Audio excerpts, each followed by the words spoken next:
Yo, yo, yo, yo, yo, yo, yo, yo, yo, yo. What's up, everybody? Hello, Try. How's it going, man? How's it going? Happy Wednesday. If you can, a Wednesday, I will ever be happy.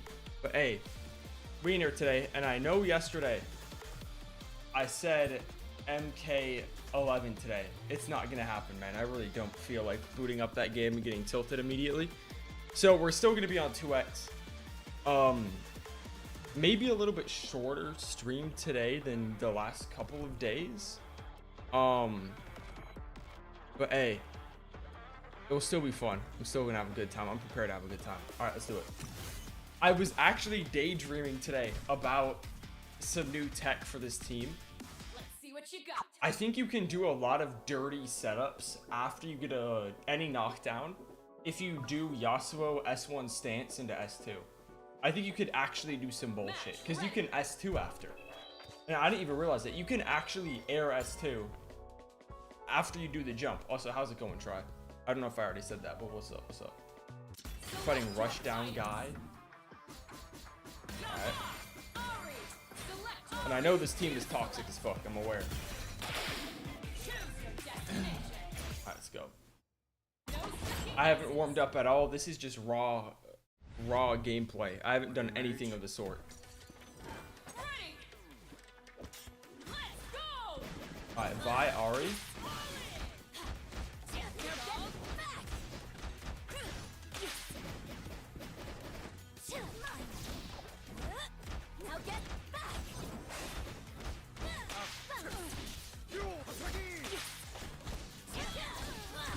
That's the reset machine right there.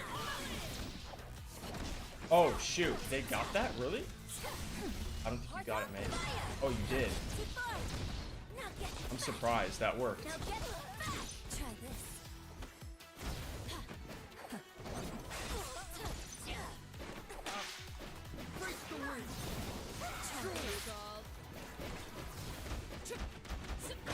Oh, I tried to push block.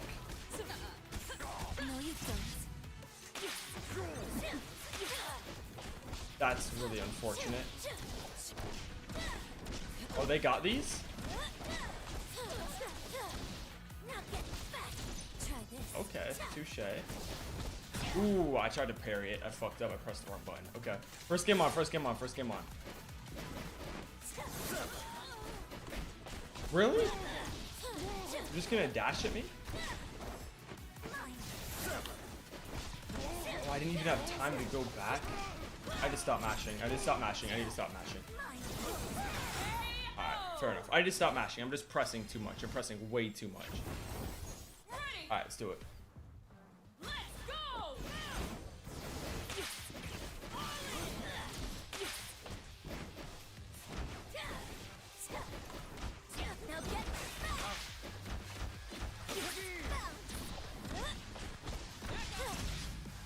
Mix machine.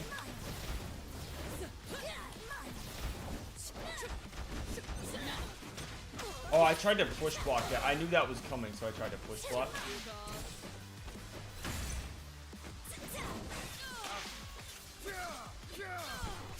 Holy shit, the lag?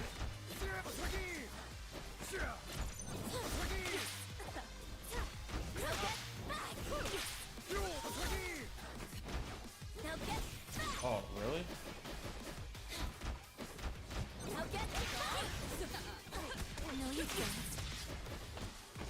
I was so confused there, I'm gonna be real, I did not know what was happening.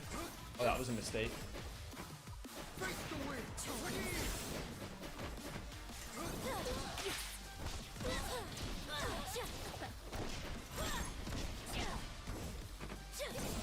Yeah, good call from this person.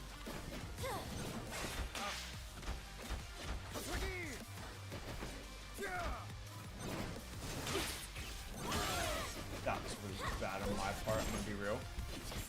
What? See, if that was me and the enemy was playing Yasuo, that down heavy would have hit me. Just saying. That's crazy. That was smart though. Oh shit.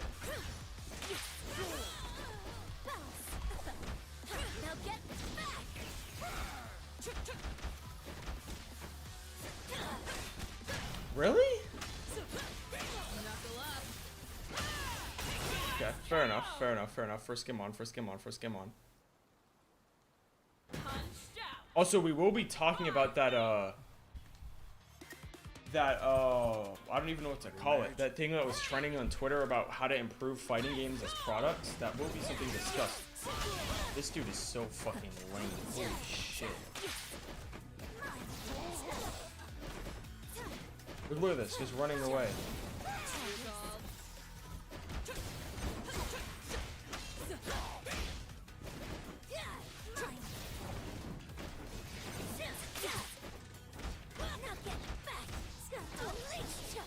Oh my god.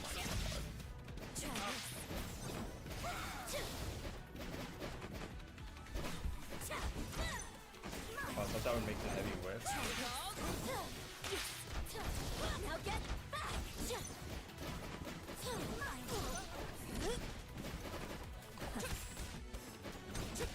Really? Bro, today's not my day. Holy shit. Wow.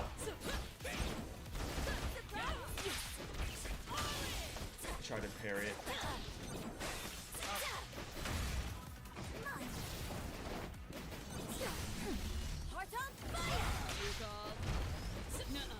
Oh my god.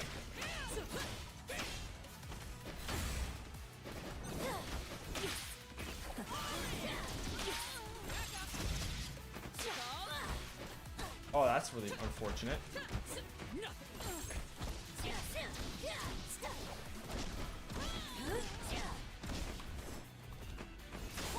Oh, you just jump S1. Alright.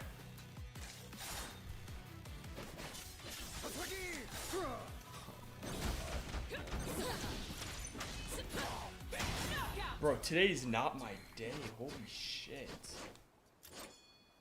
Oh, it's not my day at all, man. Let's go! No, you don't.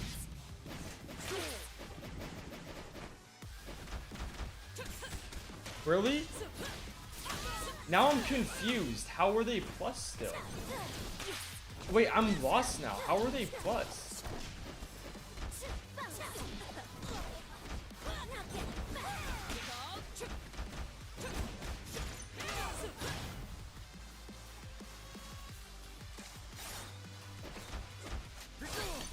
Good fucking call. It's the first time I did that though.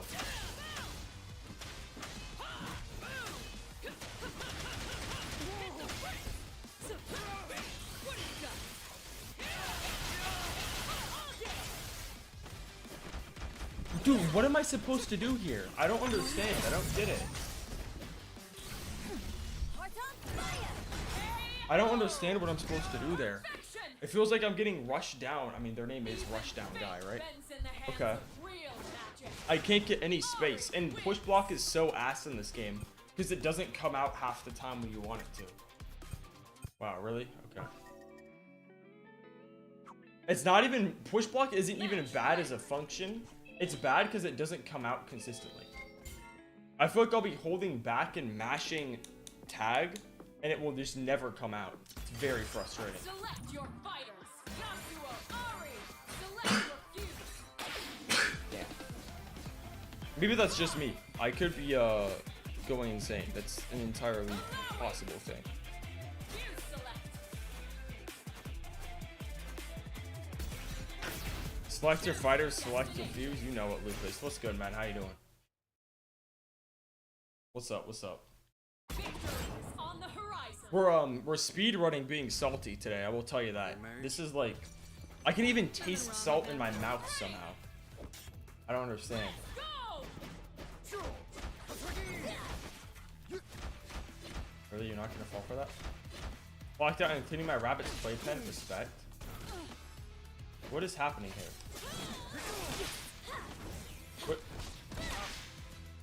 What is going on?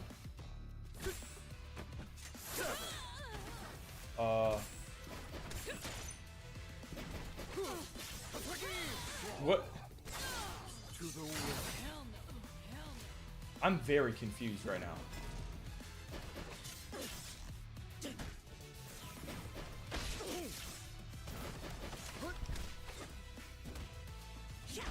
I think this Vi's doing a challenger. How long can I hold back until I die? Bro, I don't even know what's going on anymore. Like, what is this?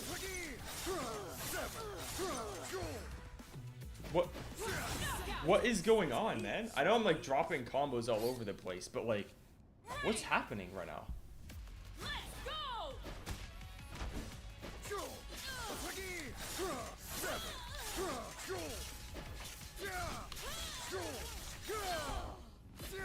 Oh, fuck.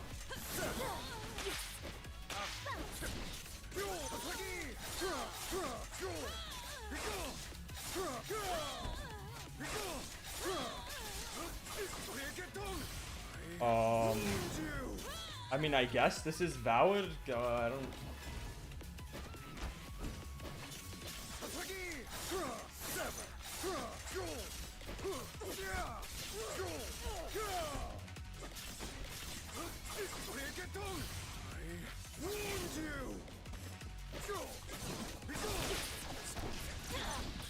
I'm so confused, man. Oh, that didn't work?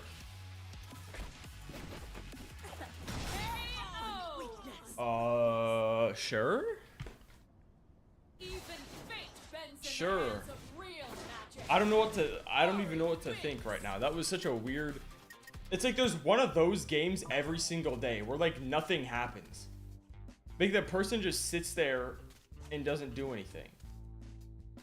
Yeah, that's what I'm saying. I'm not playing you again, mate. Like, if you're just gonna sit there because I picked Yasuo and I'm trying to learn the character to fight against him, I'm not gonna play you. I'm sorry. I wish it could be different. I wish it could be better. But anyway, how you doing, Lupus? What's up? I'm, for one, very happy that this week is almost halfway done. I'll tell you what.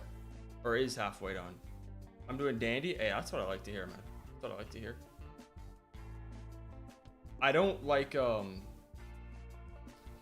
don't know, man. I just don't like people that do that. It's very strange to me. Match ready. Alright, let's do it.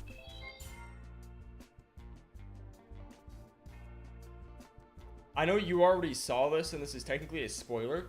Dude, if they're adding VC to League, I might go back and play it a stream. Like, one stream might be a League stream when VC is added again. Just because imagine how funny that shit would be.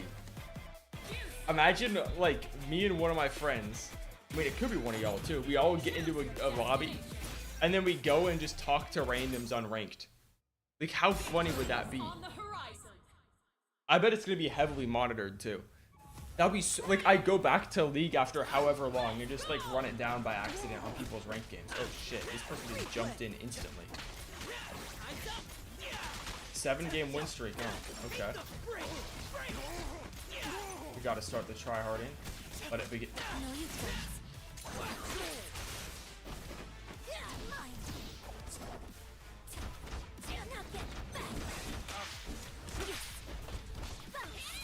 Okay, you can do that. I was going for a reset, but...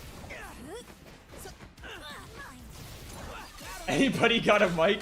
It's a League called a slow that hasn't been invented yet? No, that's like for real what League is gonna be like, though. And...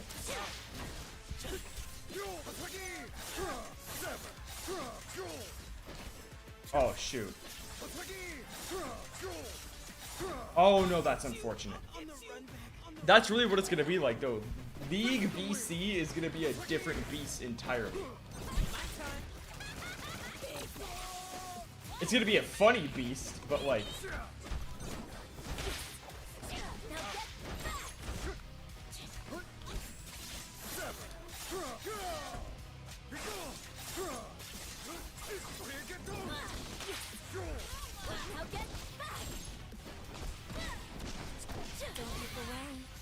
That was pretty cool, right? Hey, I'm starting to get this team down. I'm starting to understand it. That's what I'm saying. It's for the better. It's for the better. But yeah, I'm totally going to be getting on that. We'll totally be getting on that.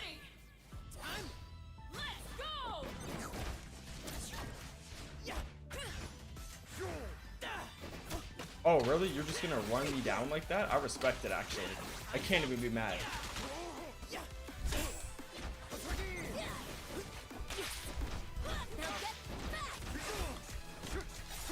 Oh shit, that's a mistake. No use twist.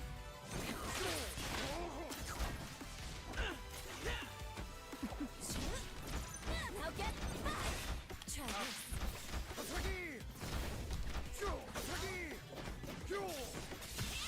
Okay.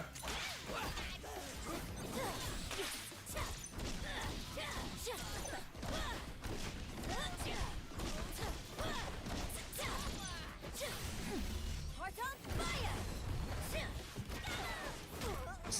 Mistake. My bad, y'all. What am I about to get hit with? Burrito?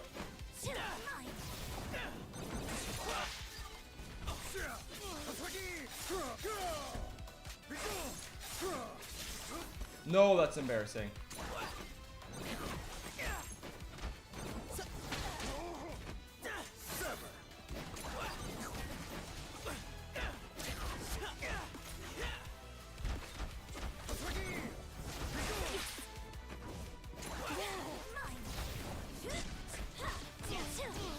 I mean, would y'all think that would be funny to do?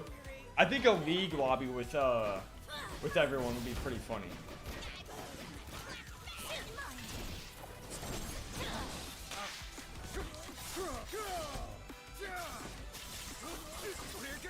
Alright, that's a W. That's how you beat Echo. I don't know if y'all noticed. You just kind of let them do the same thing. I be down, yeah, LMAO. Okay, I'll let you know when it's gonna happen. I'll let you know, Lupus. Only a fool stands. I'll let you know. I was also thinking of doing that Final Fantasy 14 raid. That would be hilarious too. I think you're onto something with that. Oh, I fucked with the back dash. Should be. You just ruined their 7-win streak and their relationship. You think these are eat-aters?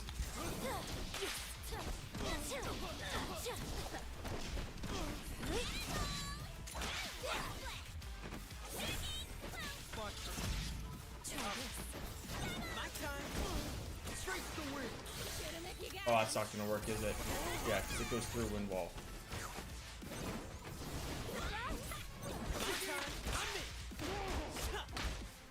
Oh, I don't know why I did that. I ego parried. Ego parry. That's the new thing.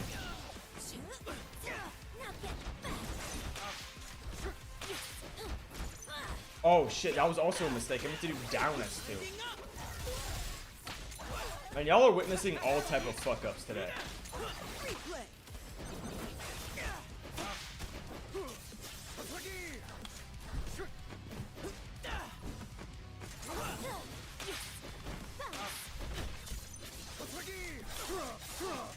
It's fine. I made it work. I made it work.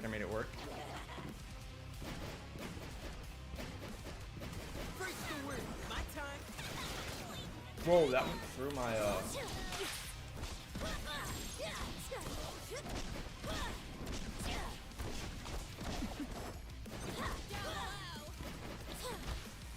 Oh, that's bad. They jumped at the exact right time to catch my forward SD.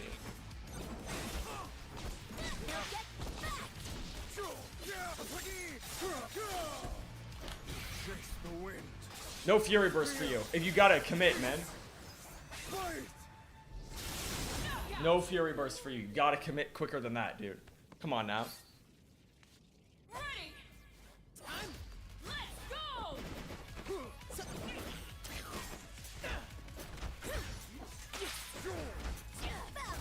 Nice, good parry.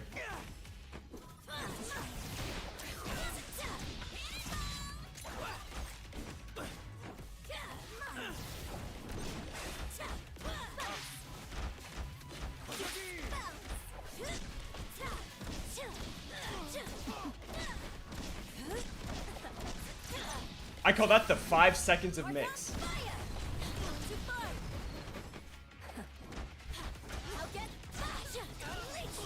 I call that the 5 seconds of mix right there. That's so lame, dude.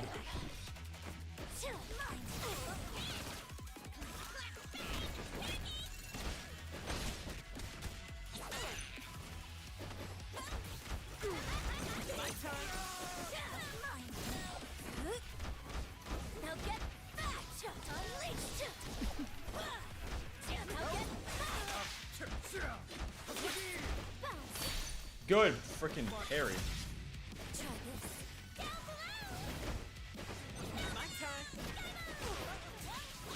That picked up? Okay.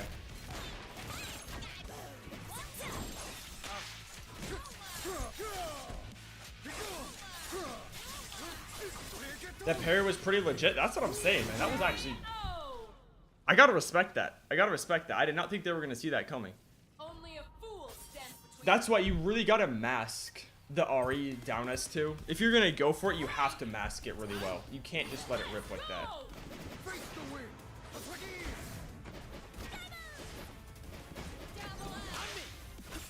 Whoa, really?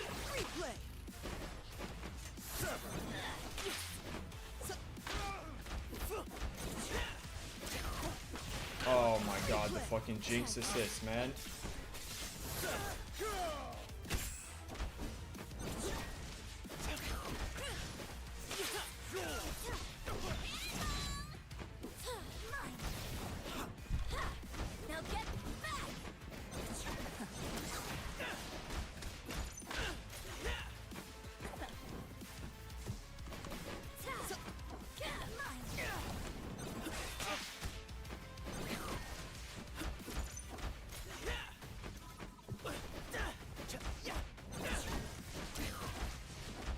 I'm so scared to anti-air him because of the Jinx assist, man.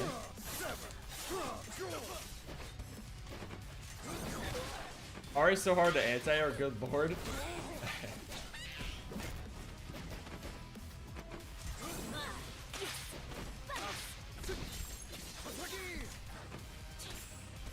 I will say yes and no. I also completely fucked that up. Yes and no. She's easy to anti-air if the Ahri player doesn't know what they're doing. I'm not trying to be on a high horse, by the way. I like genuinely think that's true.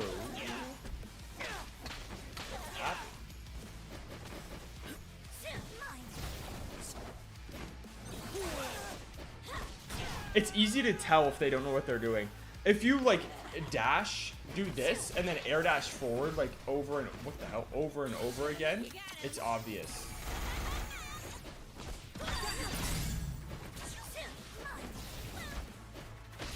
Really, mate? That's actually for real what we're gonna do. We're gonna run up and throw. I should have seen it coming. No, you don't.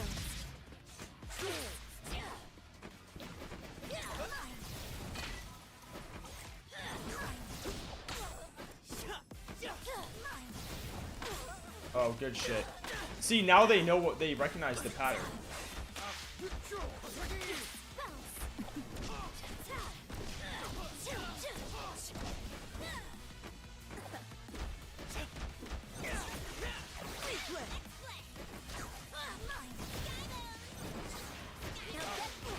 Really? Whoa, what was I supposed to do there?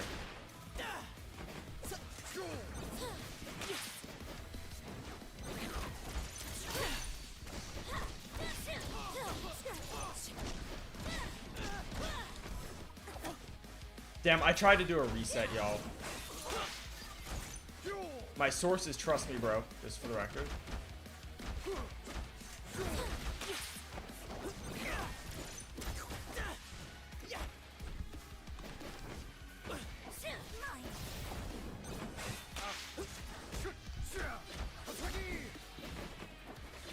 Whoops. Shoot, I thought they were gonna go low immediately. That's my bad. I shouldn't have fell for that. I shouldn't have gone for that. I shouldn't have gone for that. I shouldn't have gone for that. Is Yasuo even dead here? No, he's not.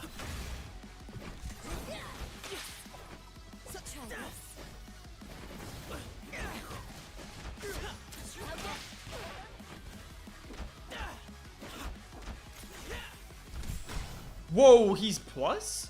Wait, what? Okay. Wow, man.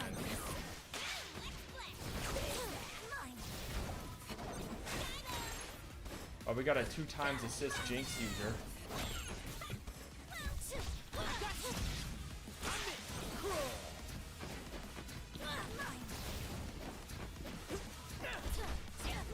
Really?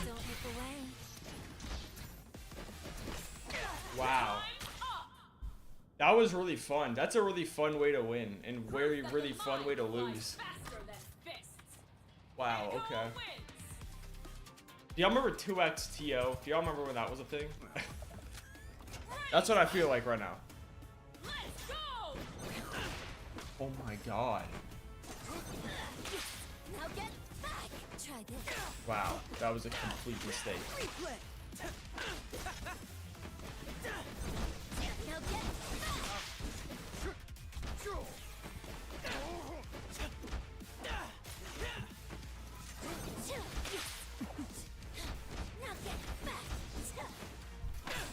Oh, that was an anti-air game. Oh my god.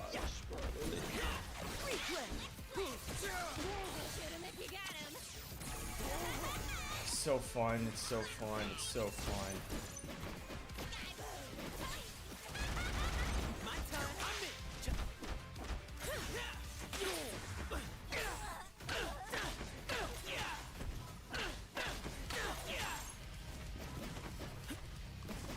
This is a weird set of rounds. Dude, it's so frustrating though. Because I have to deal with fucking Jinx's Time Winder bullshit. Or not Time Winder bullshit, but like her infinite projectiles from 2x assist. Oh my god, this dude just level 3s. I have to deal with Jinx's infinite projectiles while also dealing with Echo Rush down. And I'm like left just like running after him. Like then he'll run and jump at me, but then cover it with Jinx 2x assist. We decided to give Jinx Time Winder. Yeah, actually though, imagine that. And then just clicks me off the screen. Oh my god, it's so lame, man. Dude. Honestly, imagine that though.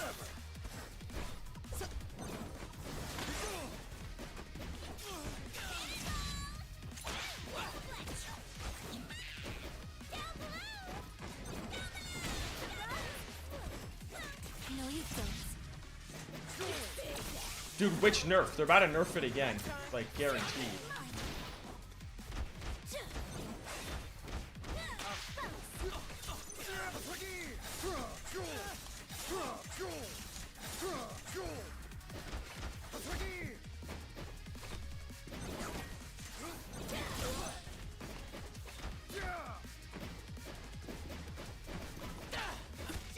That hit me.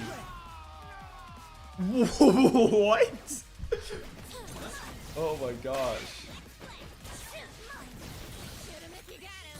That's what I'm saying.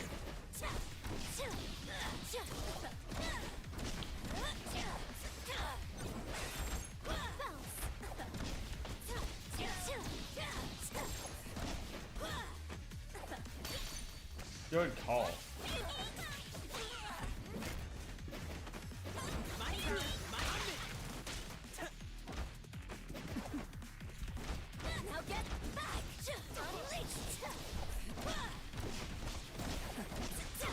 Okay, now I just have to deal with Jinx.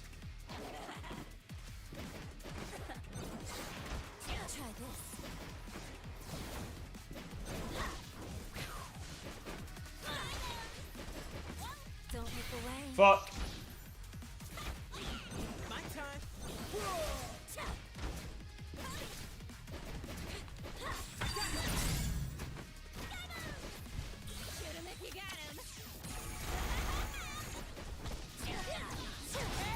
I was about to say there was lag in the match. I didn't notice this duo. Yeah, right? The boosted animal we thought. Also, what's good, Puddle? The boosted animal we thought to level 3 too. Okay, I need to stop getting hit by that Yola shit.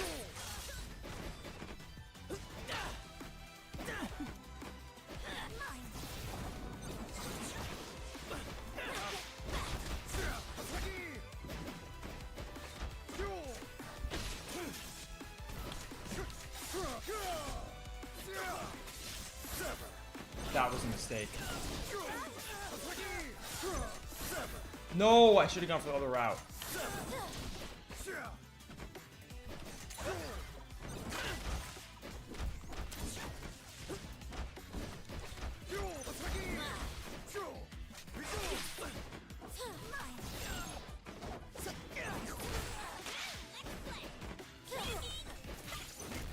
Fuck.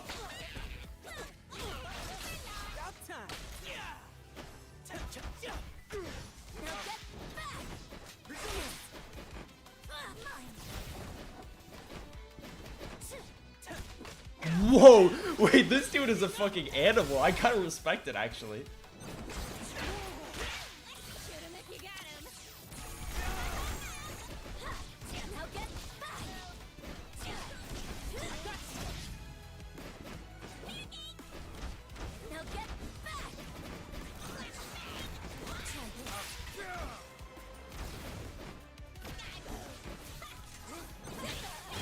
Shit.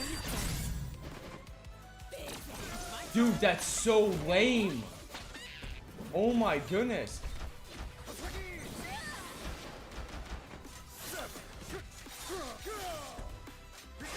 Says the Yasuo player I know, but like, have a little bit of freaking mercy on me.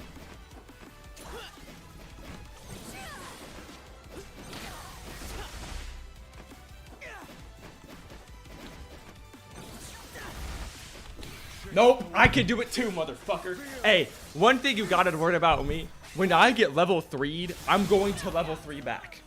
100,000,000% every goddamn time. I'm gonna level 3 back. Fuck that. Hell no. Also, it's not that laggy for me, honestly, Puddle. It's not that laggy.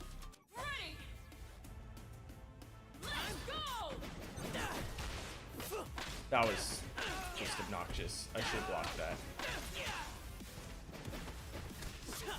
Well played. Reacted to the dash. I gotta respect it. See, this dude knows what he's doing.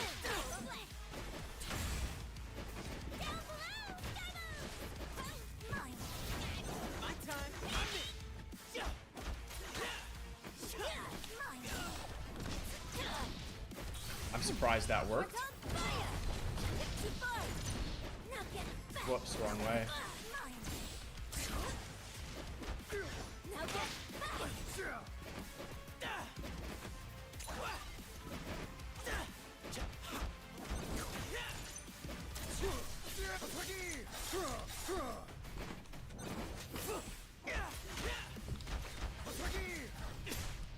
Good tech.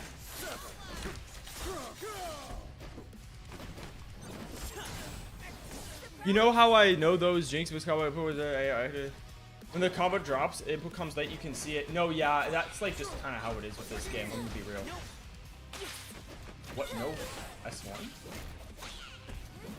Yeah, like right there, you saw the heavy cancel. Extremely unfortunate.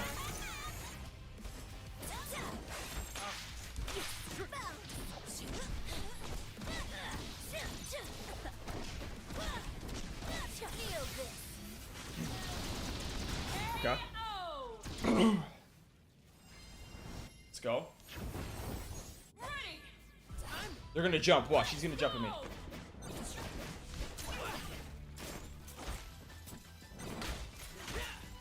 I mean, I guess I was kind of right. Wow.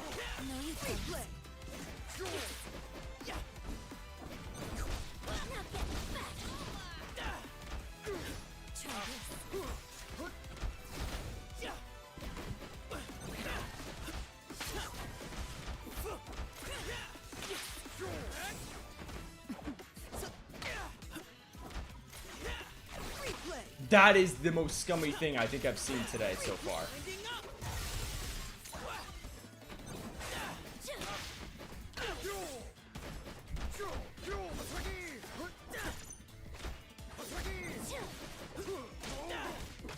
Good.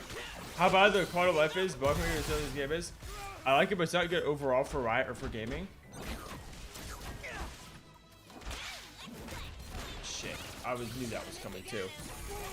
If they turn a profit in any way. No, I agree, honestly. There's so many quality of life things that really need to happen now. Dude, this guy's really doing that. It's crazy. Oh my god, that's not real.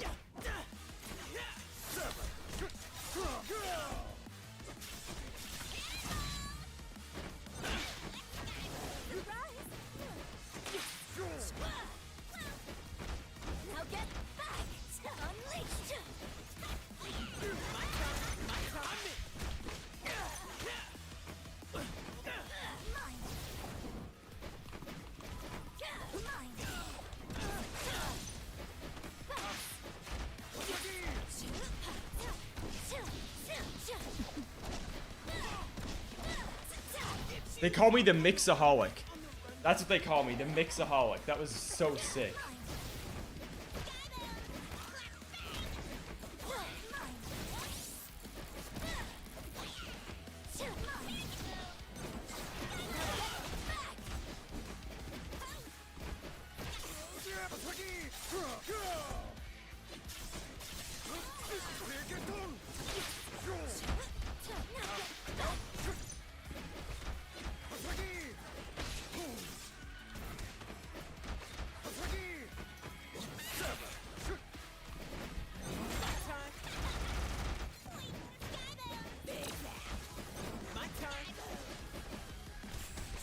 Nope. Also, if you hold a lag advantage, or there is one, you can mash more. No, that's true, because you get less delay. Intentional resets. I was trying to remember my combo sequence. Dude, I gotta be the king of intentional, quote-unquote, intentional resets and a Mixaholic. Like, I think I hit them, those two, with like some of the most diabolical mix in a minute.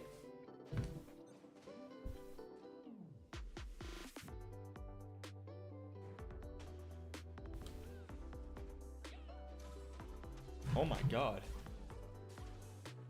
Like, I really think I did. I love doing that so much. People don't know why it is working. They think the game should be played like that, but the truth is the servers have changed the game's intent. No, the servers have gotten worse, Puddle. It didn't used to be this bad. It did not used to be this bad. I think it was the console onboarding, and I think they're doing some stuff in the background with the servers, because it did not used to be. I mean, all three of us played on PC. Am I wrong? I know Puddle played on PC. I think Lupus is on PC. I'm on PC. It was not like this when it was PC only.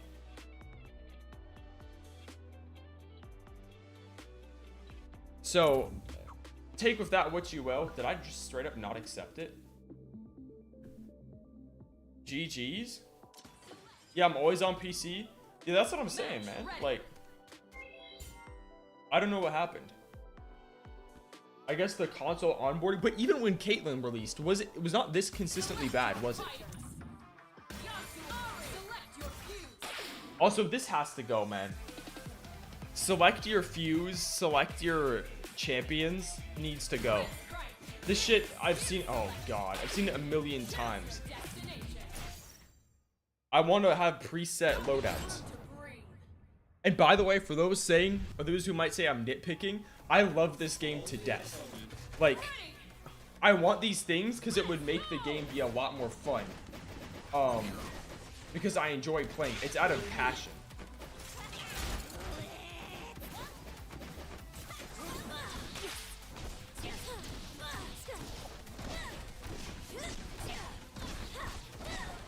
You know what I'm saying?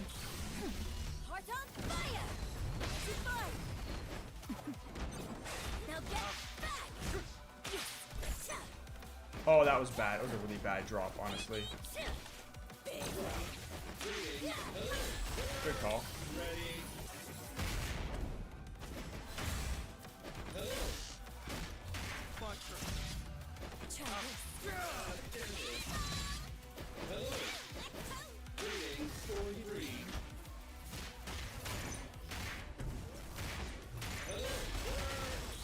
The game? Yeah, that's what I'm fucking with right now, to be honest with you.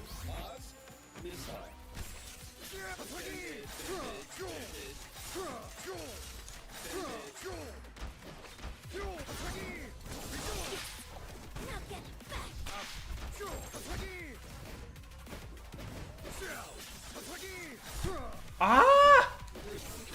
Dude, somebody probably thinks I'm dying.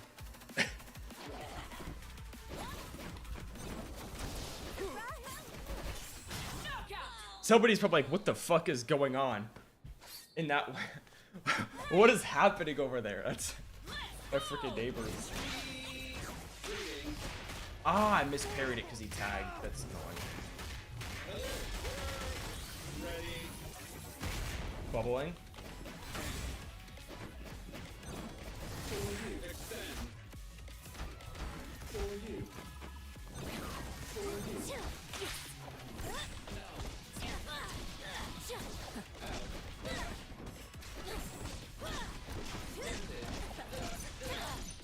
Okay, let's do it. Limit strike. Now get back. Now get back. Try this. Now get back. That is disgusting too, by the way, that setup that you can do. Maybe over 200 right now? Wait, what's over 200? No, you don't. Shit.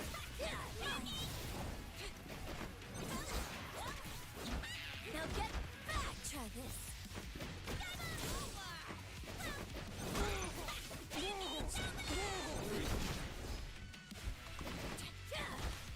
Oh, that's bad.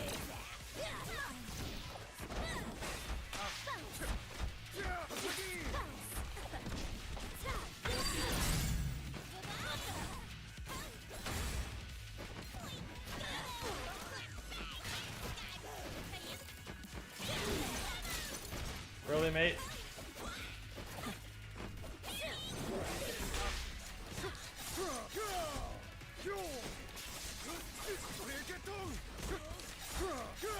Shit.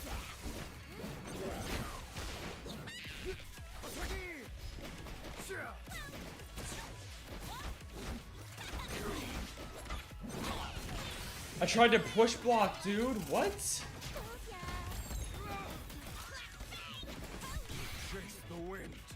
Let's go. I knew that was gonna work. They were totally pressing something. Damn, I've leveled 3'd like 5 people today. I don't feel bad either. They've all deserved it.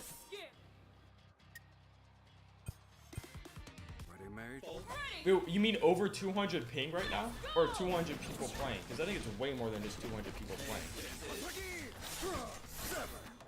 Dude, I'm really dropping that right now.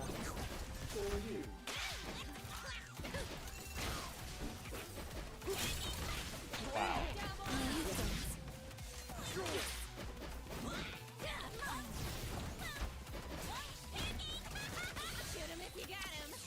Million spent on the game?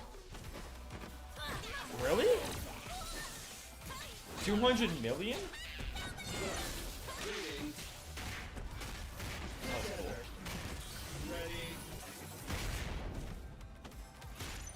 That was a good meaty too. Well played. Wow, it just didn't give me my final steal. Good overhead. Okay. Her overhead looks so much like her normal heavy to me. I don't. Maybe I'm just completely oblivious to life.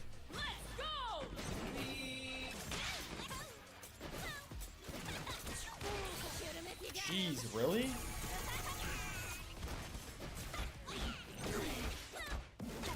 Dude, that is so obnoxious. No, you don't.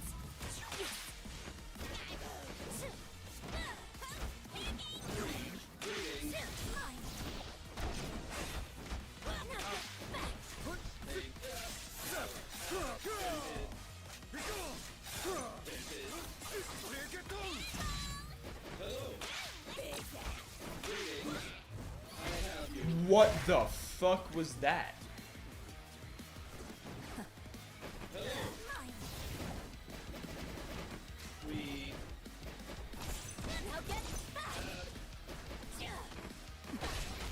Really?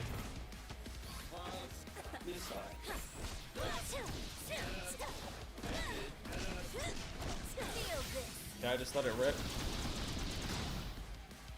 Alright, I have Yasuo last stand here too. The fact that that didn't hit her is absolutely criminal, by the way.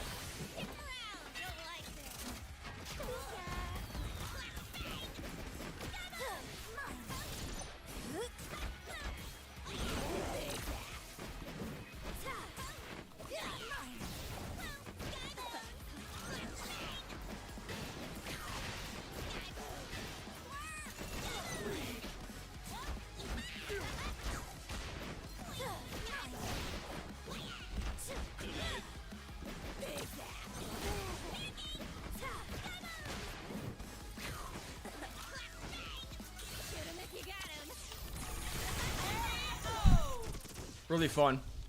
Very, very fun. Very, very fun.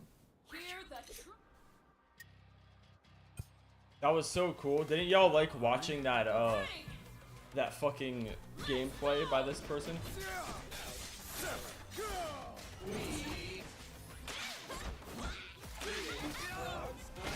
What the fuck?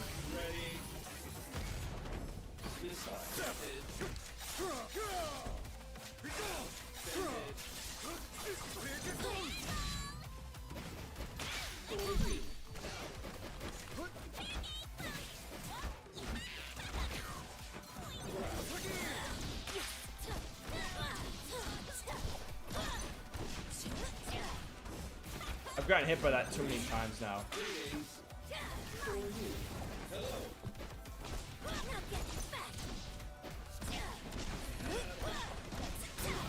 Okay.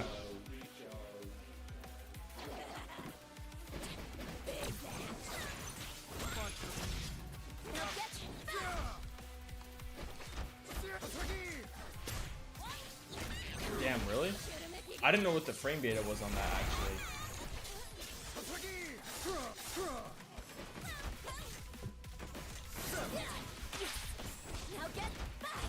Really? That was so strange, and that was definitely all intentional resets, by the way. Ready. Let's go.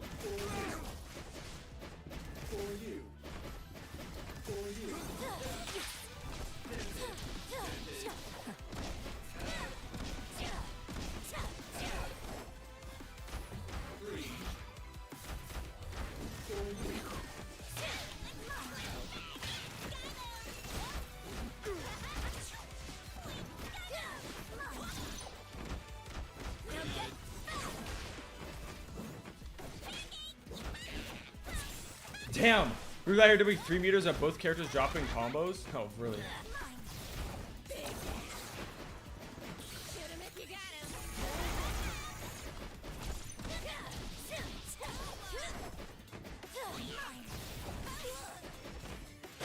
Damn, I knew that was coming too. Fuck. Wow, that was actually really cool.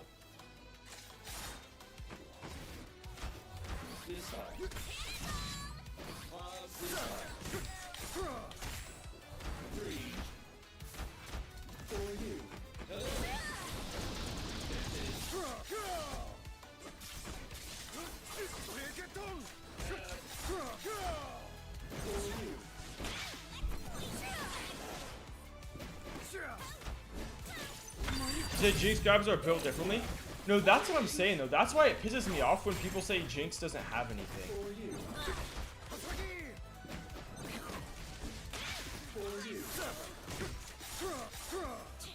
Like, no offense, maybe if you suck, she doesn't have anything. But like, she has some of the best grabs in the game. Like, actually.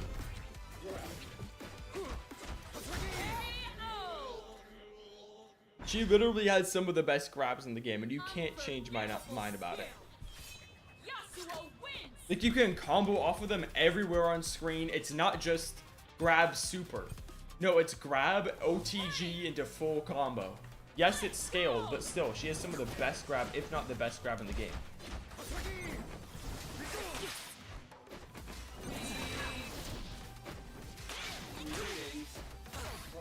Oh, what the fuck? I should have seen that coming.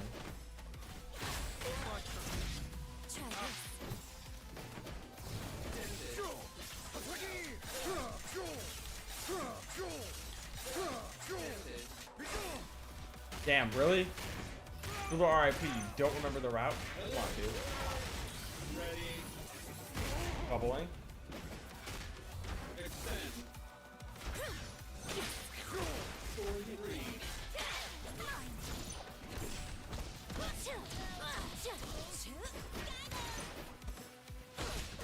What?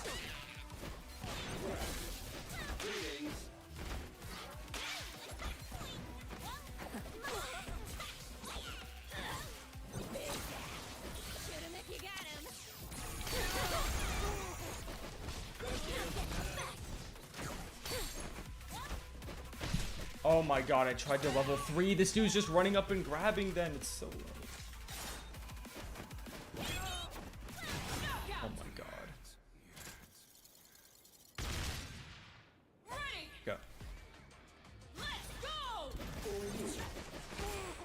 Holy shit.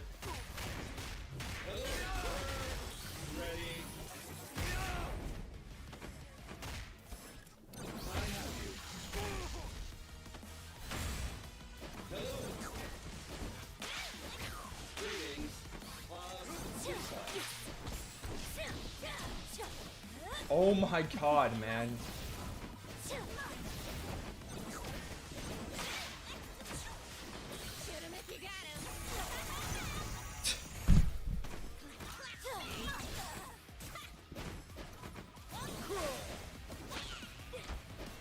Dude, this guy's a piece of shit, unironically.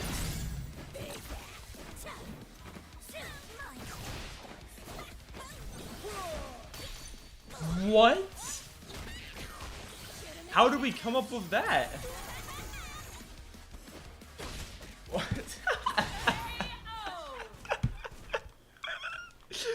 Oh, this dude just sucks. I see, okay. It's okay. You know what? You got it, mate. You got it, you got it, you got it. Hey, you know what? I'll admit defeat there. I'll admit defeat. You got, hey, you got it, man. You got it. You got it.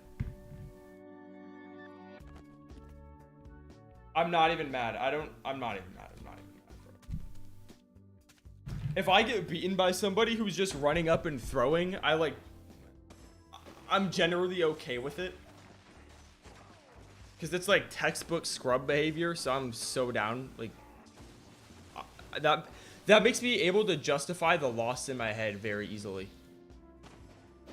Because it's something I can combat, I just have to be extremely locked in. And yes, that's a character flaw, 100%.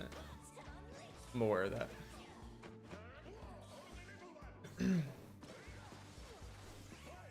Alright, let's see what's up. This dude's name is Rosa Perks. Oh my god, dude. What are we doing? It's 2026, man. What is that username? Match ready. It's actually diabolical. 6 gang 6? What is going... What's in the air today, man? What are these usernames? Like, what is the gameplay? Why am I dropping so many combos, like you were saying, Lupus?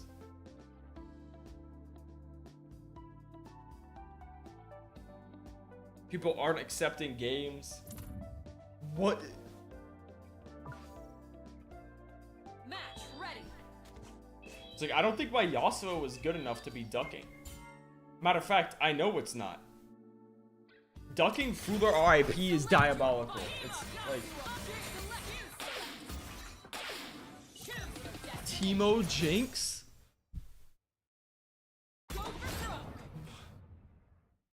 What is in the air? Well, all right. Ready. Let's go.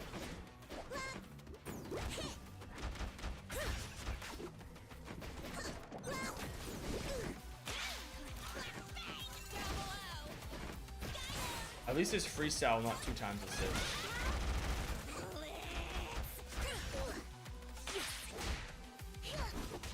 Oh shit.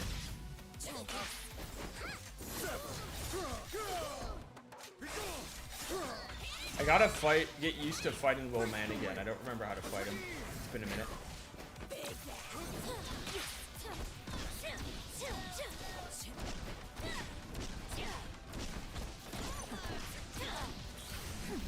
Heart on fire. To fire, Travis.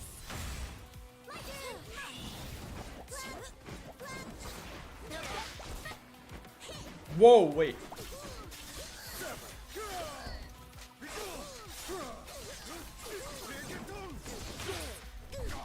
What? Wait, how did my light not hit him? I'm a little bit confused there. That might be worth a replay. I think I mistimed the meaty.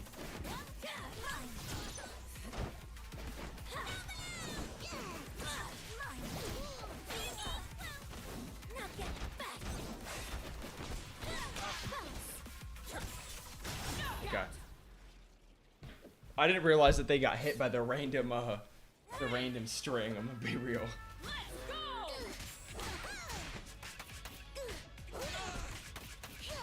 What the fuck is that?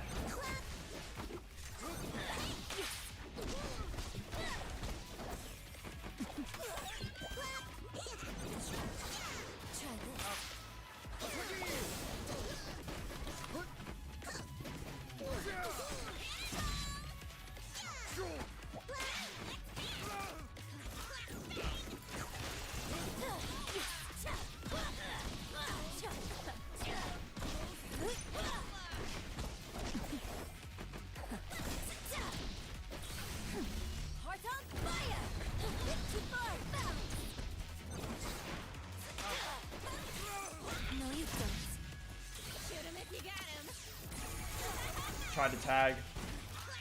Did not work, obviously.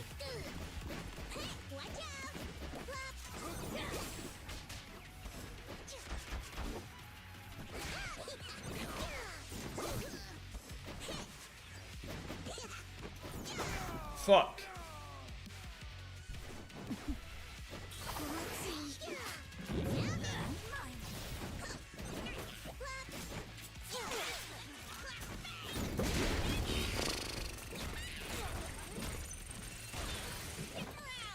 Fuck.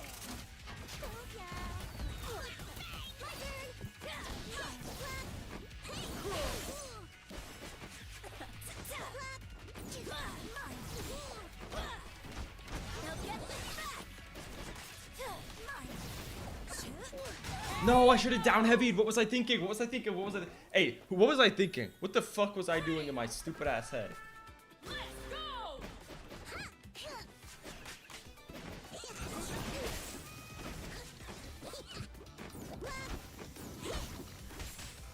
No, you don't. Teemo is the only character that can get around Yasuo down heavy. Changed my mind.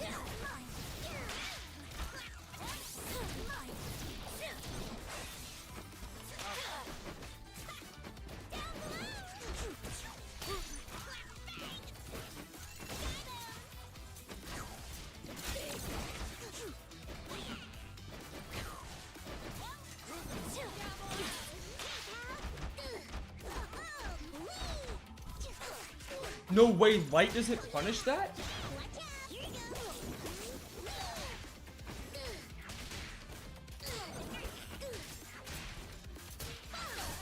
Did I just get reset by Teemo unintentionally 3 times in a row?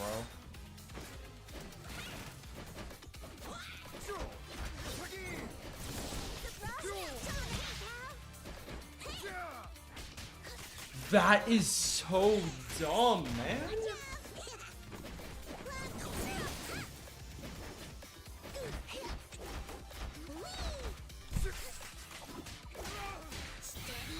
Dude, this fucking character is still a menace, man. He's still a menace. I don't know what to do there. Can you not punish his forward S1? Or do you have to parry it? You probably have to parry it, right? Okay. Scouted and routed. But is there even enough time to parry the thing? I mean, I guess it...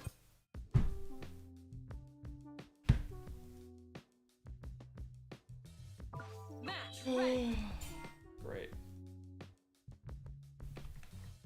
I guess we'll never know. Select your fight. Unless this dude is playing Teemo Jinx. Select your How the select. fuck did you get Caitlyn, man? Select your fuse. Yasuo, fuse select. Choose your Yasuo Echo. Splendid. to green. Absolutely splendid. Well, Ahri, Ready. Let's go.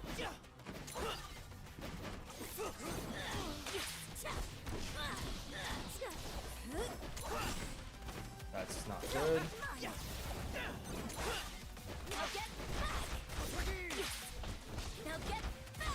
And I just completely messed up. I thought he didn't get hit yet.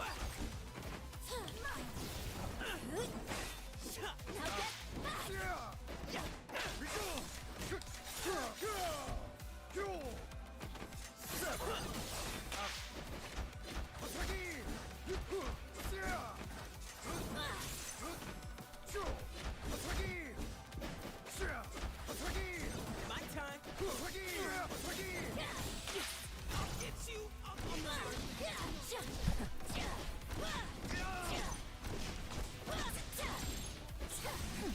Heart on fire. Too far.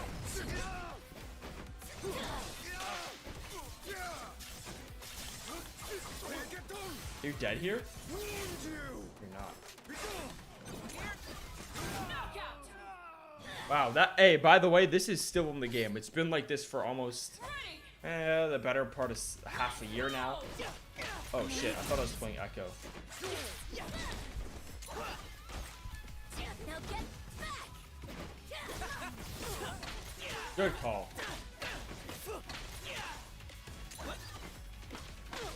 Nice. Good call, part 2.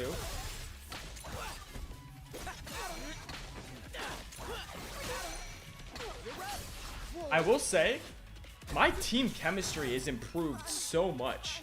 I feel like I'm so much better at this team than I was yesterday. What the fuck was that? Did y'all just see that like stray Timo flying?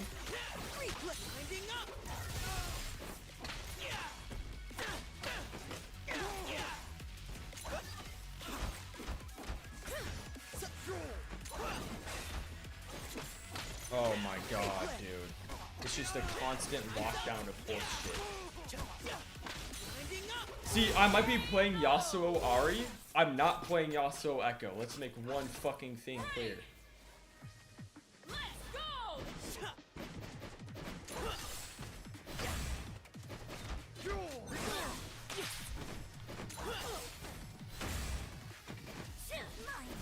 What the hell was that?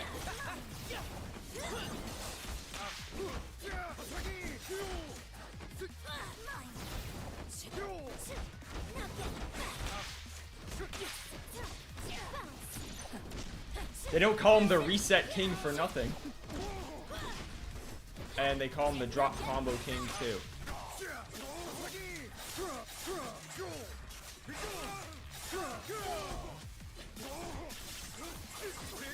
They call him the Drop Combo Reset King, which I guess that's kind of implied though. If you say you're the Reset King, isn't it also implied that you're the combo dropping king? Wow.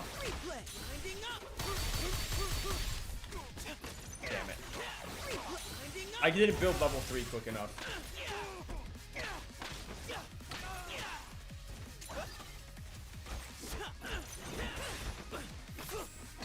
Wow, I literally couldn't do anything.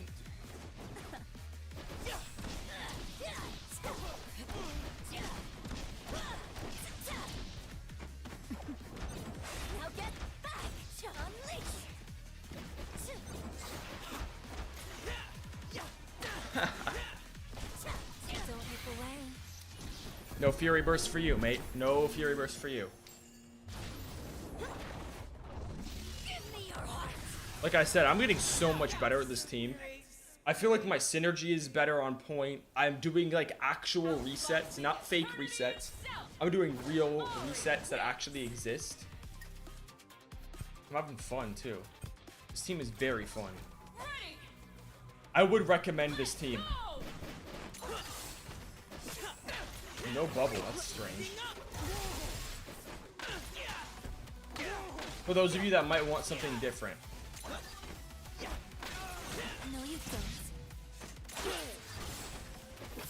Wow, no bubble again.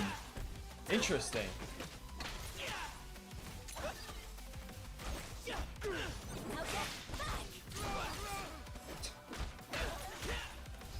Oh my god.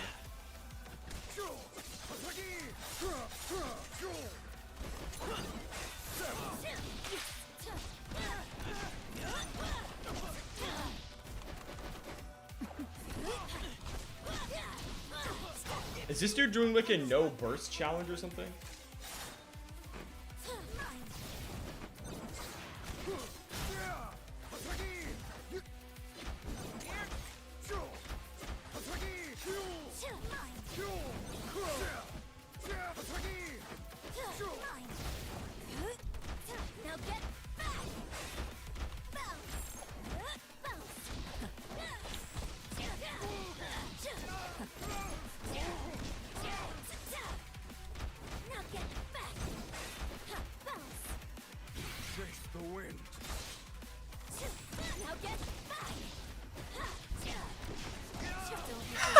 Dude. No. Say it ain't so. Say it ain't so. I knew that was coming. Oh, that's disgusting. I'm a big fan of this, dude. The constant lockdown. He had to parry the Yasuo assist, by the way, if you were wondering what the counterplay is.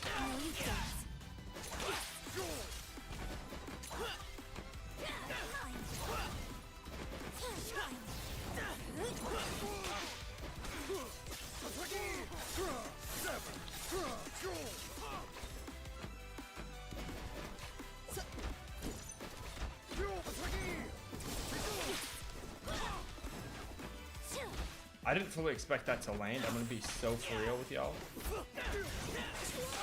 Whoops. Bubbling.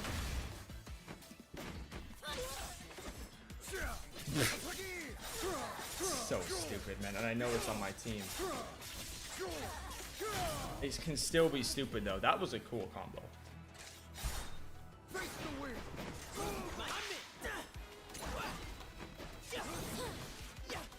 Whoa! I tried to tag to Ahri, man. I'm a fucking idiot. Why would I try and tag to Ahri, dude? What am I doing? I was dead for like the last 3 minutes.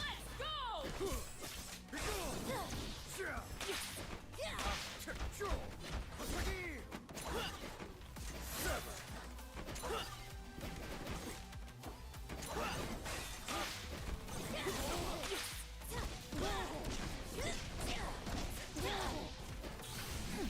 Heart on fire!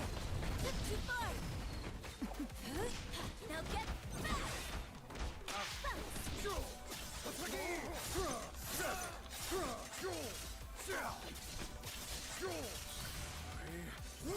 I was too scared I was gonna drop it, so I just went for the easy.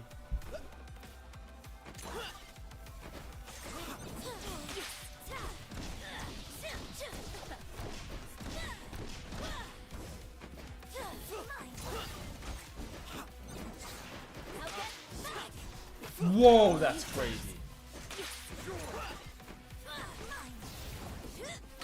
That's also crazy that that didn't hit him.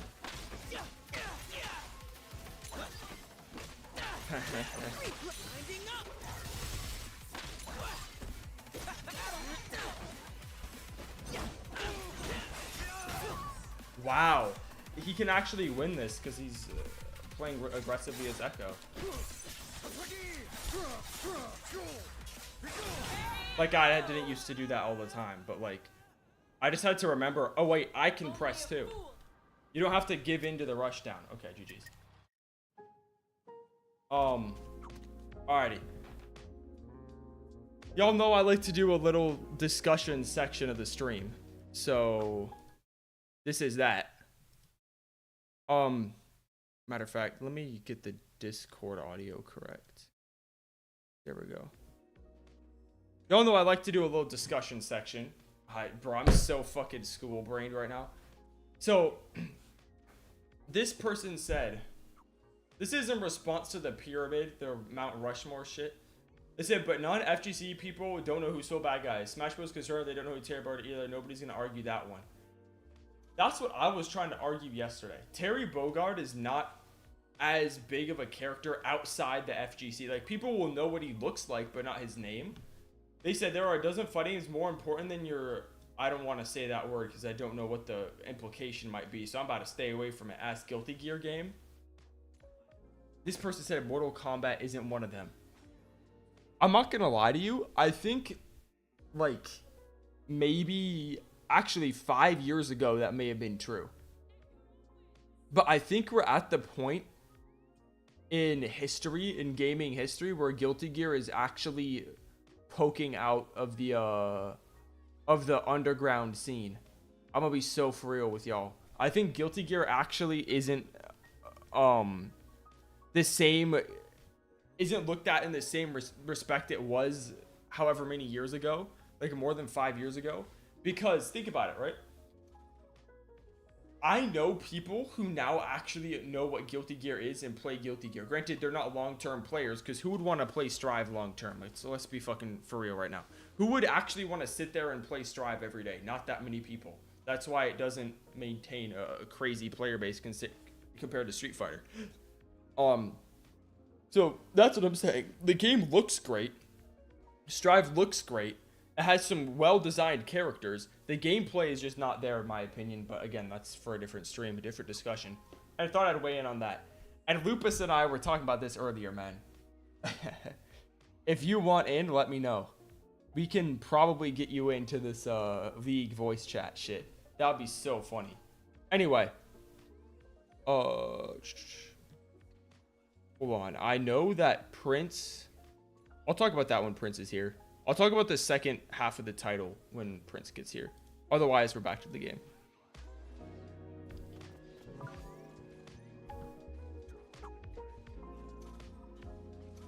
You know I have to do my daily shit on Guilty Gear. Y'all know I gotta do that. It helps my sanity. Helps me stay in touch with life.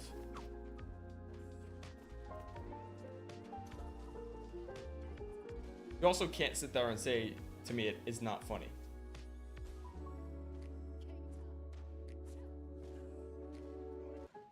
You can't tell me it's not funny. Are we gonna get a game? I know my attention span is cooked, but like, be real. Like I said, it'll probably be a shorter stream today. I'm thinking of going for like maybe another hour or so. Match ready. I'm fighting a duo. But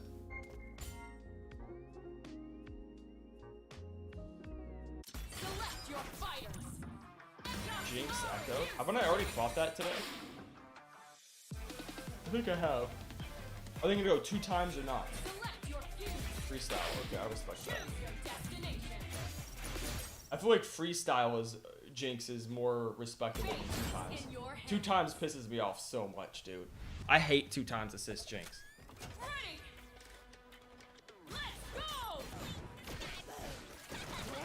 Whoops. Wow, that hit me. I guess it is Time Winder. I should have expected that, shouldn't I?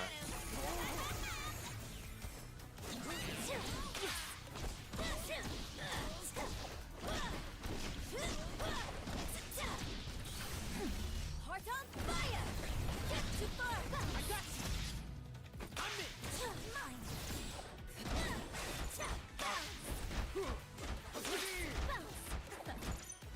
Now get back. Unleash. Okay. Heart on fire. Too far. Now get back. No, you don't.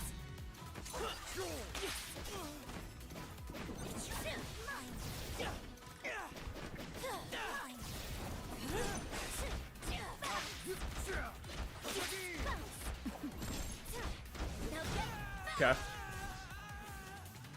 I know I dropped it. I should have gone straight into light. Good call. I did not expect them to go forward. Shoot.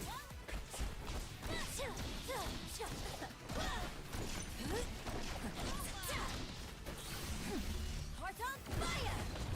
Too far. Your turn. Whoa, that's crazy.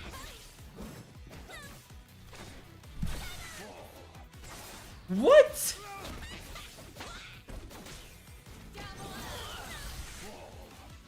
That actually makes me feel slightly better that that's not full screen. Imagine that Yasuo S1 super was a full screen move. That would be bullshit. Go.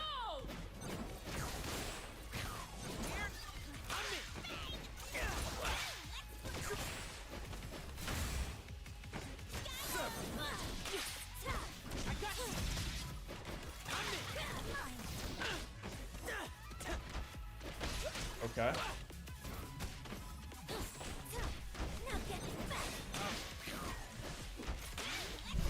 No way.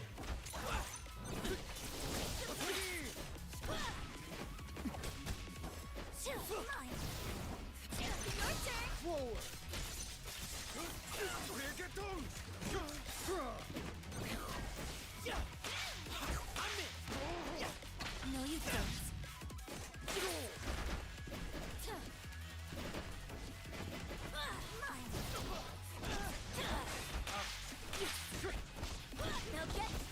Okay. Oh shit.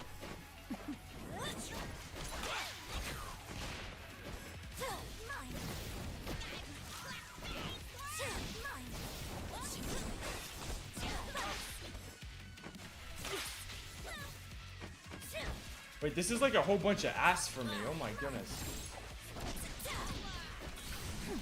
Heart on fire. Too far. Your turn. That is tragic.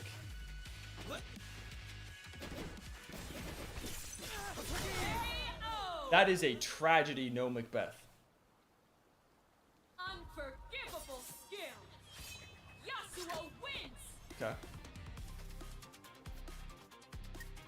Damn, the sun is down. Holy shit, man. Ready. Okay, let's do it. go. My time. I'm in. That's crazy. I don't know why I thought I had bubble there. That's kind of stupid.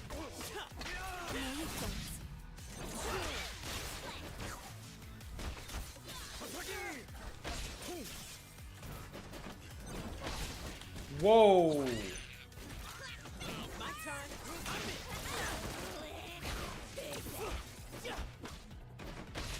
Okay.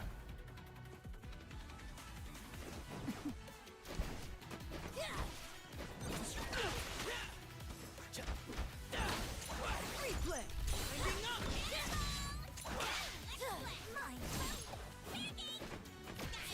I mean, I'm taking that burst, right?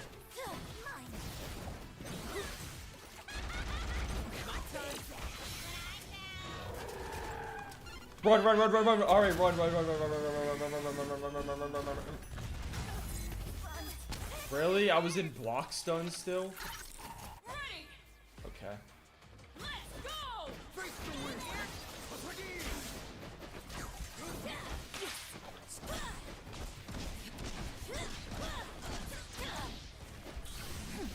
Heart on fire. It's too far.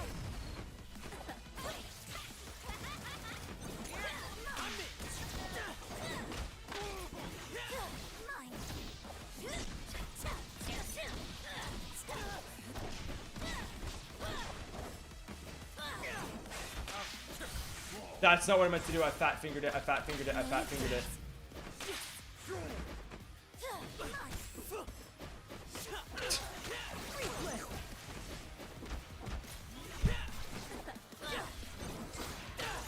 Really? Ending up. Okay. That was really cool. Oh my god, I didn't react quick enough. Okay. Yeah, for sure. For sure, man, for sure. Yeah, that's so cool. Genius plays. Echo wins. Yep, definitely. Yeah, I like that. That was cool.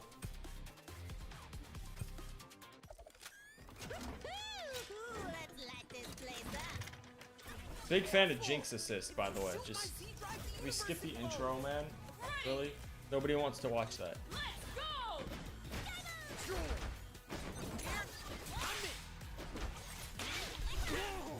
What the fuck, man? I'm parrying that correctly. I've done it a million times.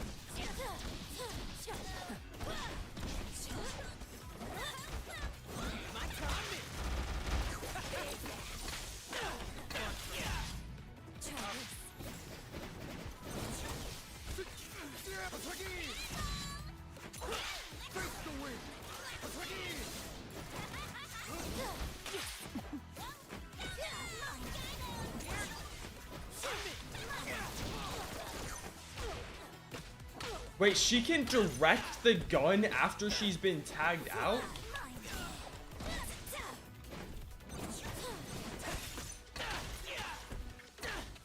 Since when?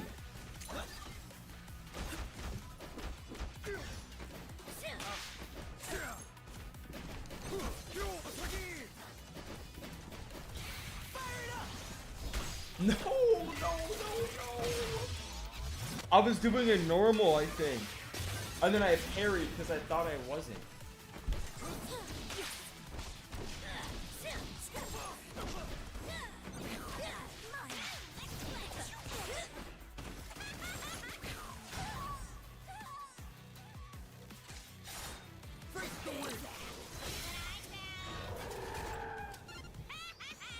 Is this a real person?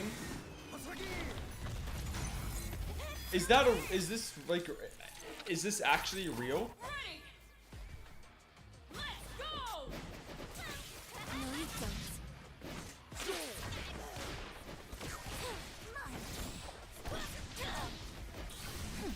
Heart on fire.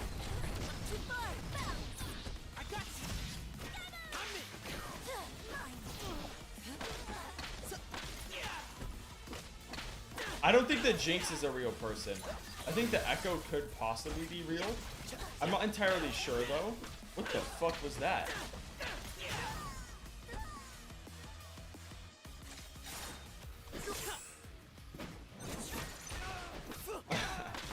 Then Jinx assist from all the way on the other side of the screen comes out and you can't do anything about it.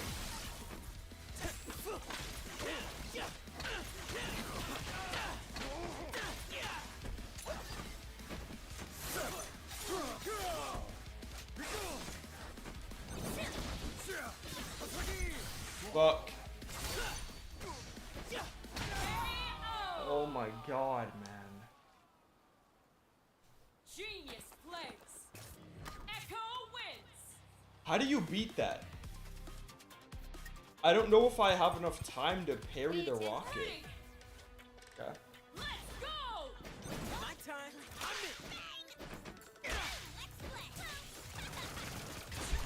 And that fun low.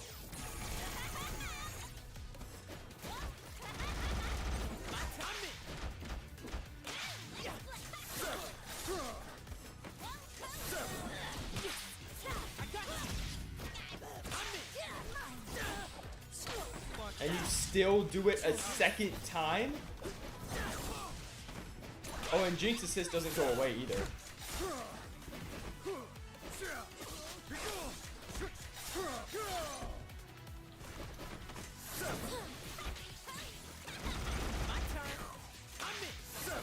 That was embarrassing. I thought he was gonna run up. Like all the other Echo players do.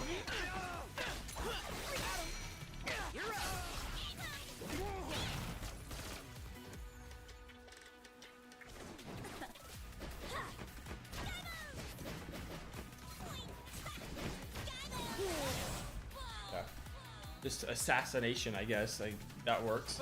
What's good, Prince? How you doing, man?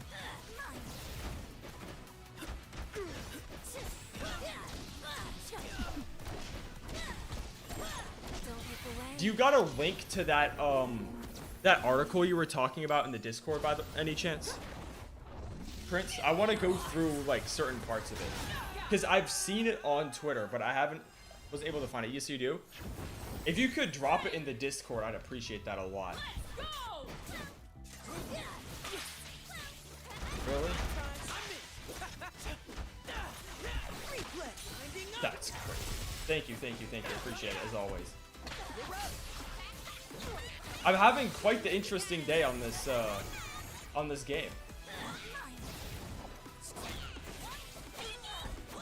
Shit like that keeps on happening. If I stop talking, I'm in a match. Hey, Lucas, don't even worry about it.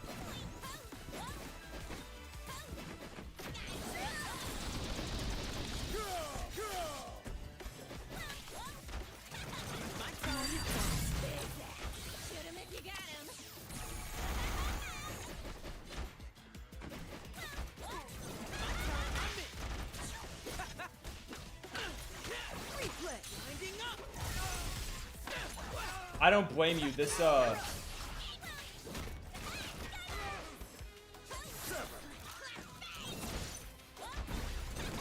dude, this session has been lame as fuck. Oh my gosh. Like this last round has just summed up everything that's been going on today. Just Jinx assists coming in and not being destroyed by burst. Into Echo being hilarious. And then air throw for some reason.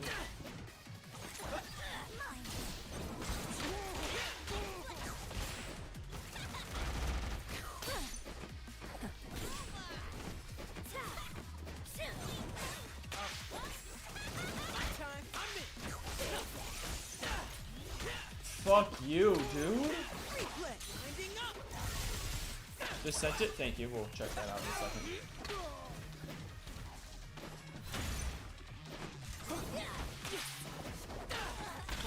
When I say second, I mean second. I'm definitely done with this fucking duo after this set. Shoot him if you got him.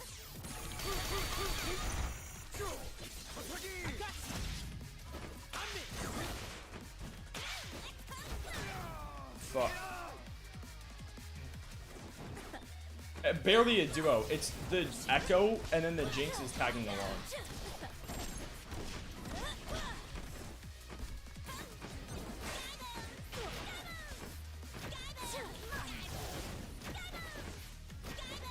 Shoot him if you got him. Now get back. Like I said. Oh, that short from our match the other day is like my favorite short right now. Hey, I'm glad, man. What? You jump in? Genius plays. Really solid? I say really random. I say, you know what? Solid might be mixing up your options with Echo. One more game. I will say the person is mixing up their options very well, which is throwing me off because most Echo players don't do that. Go! My turn.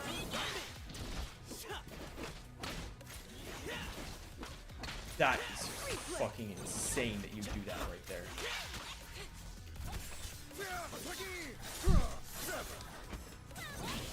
No, you don't.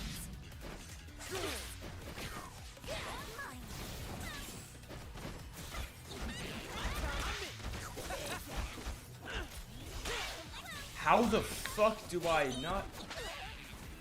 No, here's the other thing. I'm also playing like a bit of a fucking idiot right now. So I'm being careful not to give this guy too much credit. Also, the Jinx is just pressing whatever, and it's just working because I'm not playing very well.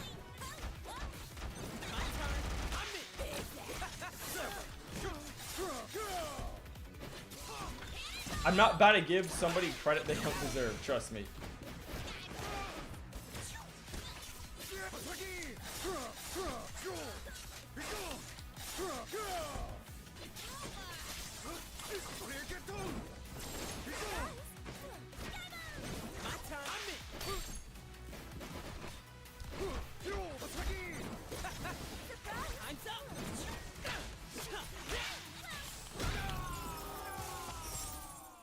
Bro. And then the roll through that I'm blocking correctly. Let's go! You said LOL. No, for real though.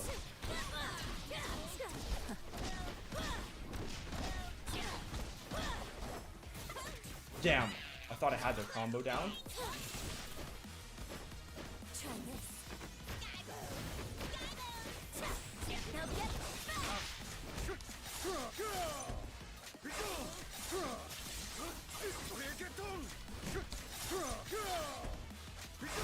Okay. I can do that. I should just be cycling the Yasuo shit in response, honestly.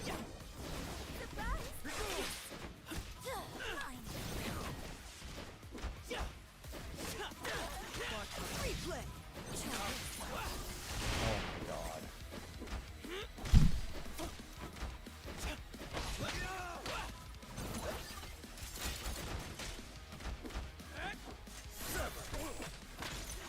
Replay. Why would I do that?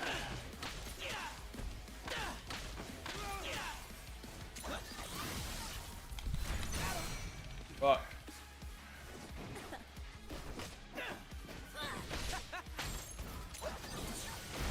Don't look away. No. Okay. Alright.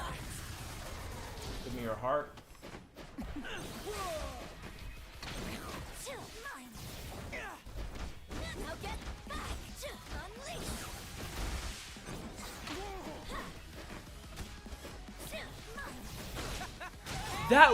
Okay, so you can air throw from such strange angles. Like, that did not hit me. Hold on. Echo wins. That did not, you cannot convince me that that hit me.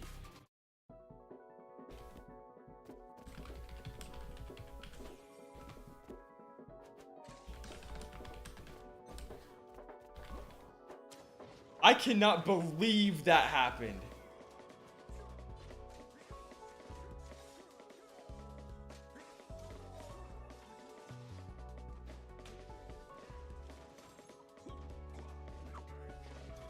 What? No, we're going into the stream right now. I'm looking right now. Okay. Okay, y'all see this, right?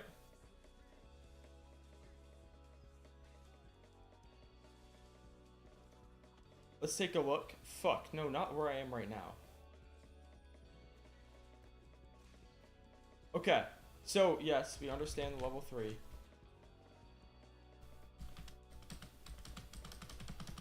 What?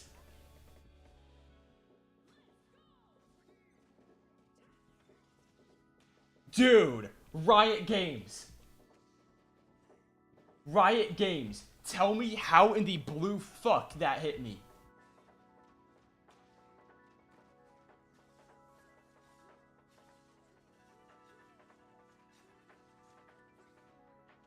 What? That hits?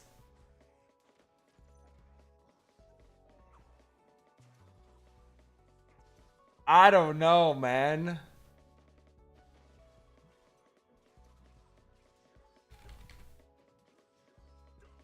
Okay, I guess it hits. Hey, I guess that's how that works. They said you were stationary in the air. I mean, yeah, but it was still funny.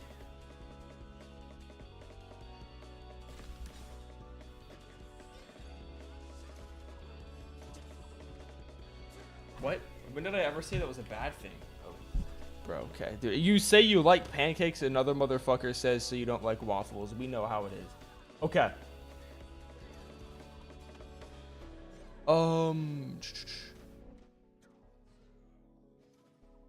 I mean, I guess y'all can see that. I don't really think there's a big issue there.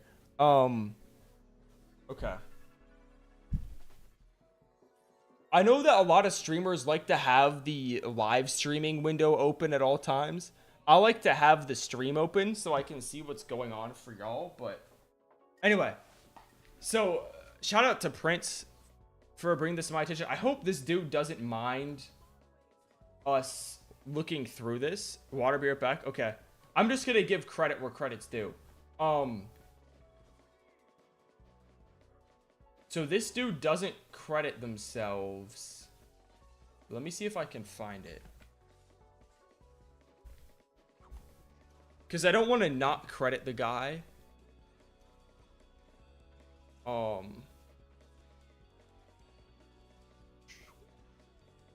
is the dude himself? If anybody knows where the tweet is at, let me know, and I'll go and grab it real quick.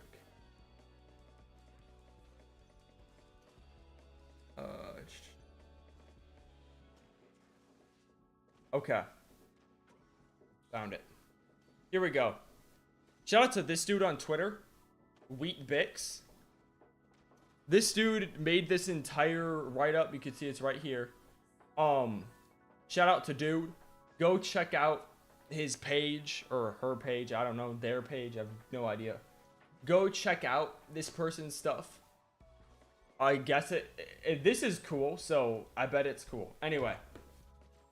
Okay, let's take a look through this. I'm not going to read through the whole thing because I know that a lot of us here are like, our brains are freaking cooked. So we're going to read through some parts of it. And we're going to read the abstract, right? You're back? Hey, you're here right for the main event. I just said, this dude, shout out to this dude. I found him on Twitter. Well, anyway. So it's titled, Fighting Games Have a Product Design Problem. Instantly, by the way, this is going to be a yap-tastrophe, just for the record. Instantly, I agree. And I can already, I've like seen people react to this. I actually haven't read it through myself yet. I know I'm not prepared, is what it is. I agree. The fighting game as a product is still trying to be optimized to this day. And I would say games that have gotten closest to having like a full package product, I would argue MK11 is actually up there. As much as I know we meme on that game and talk shit about MK11 all the time, you gotta admit it has such insane casual appeal that it is like a complete package, except for the gameplay. So maybe it's not complete, but it's like the most well-rounded fighting game you can go out and purchase, in my opinion. I wonder if they're gonna talk about that. I'm not sure. So that's what I'm thinking right off the bat. Then they said, fighting games of 2026 are floundering, with everything not called Street Fighter 6 relegated to the trash bin of history.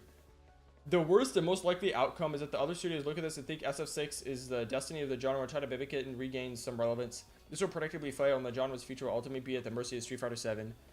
I present another path forward, one that would allow the genre to evolve into something greater rather than follow its current path of devolution into mediocrity and irrelevance. This vision is born from... Damn. Bro, we're bringing out the real... This is like an English essay. I feel like I'm back in class. Born from the following observations, which I will argue for. Fighting games are currently reaching roughly 1/10 of their potential audience. Facts. Changing the core game mechanics will almost no effect on the genre reaching its potential. This is so true. There are multiple other dimensions the genre must evolve in along to reach its audience. Yeah, it's a legit thesis. No, for real, it is. So, let's break this down. I feel like you could honestly just get a lot out of this already. So, fighting games are currently reaching roughly 1/10 of their potential audience. So, I don't know where they're getting the 10th from, because I don't know if that's true. Because 1/10, okay, let me step back. They're viewing this through the lens of games that aren't Street Fighter 6. How many copies has MK1, has Tekken 8, has Fatal Fury? Matter of fact, we may as well put Hunter x Hunter Net Impact in there. And how many people are playing 2XKO? If we can get the amount of copies sold for all of those, put them all into one, what is that number? I will bet you it is around 20 to 30 million. I think it would be somewhere, probably the lower end of 20 mil. Matter of fact, for the sake of argument, let's say 20 mil. Actually, let's see. How much did MK1 sell?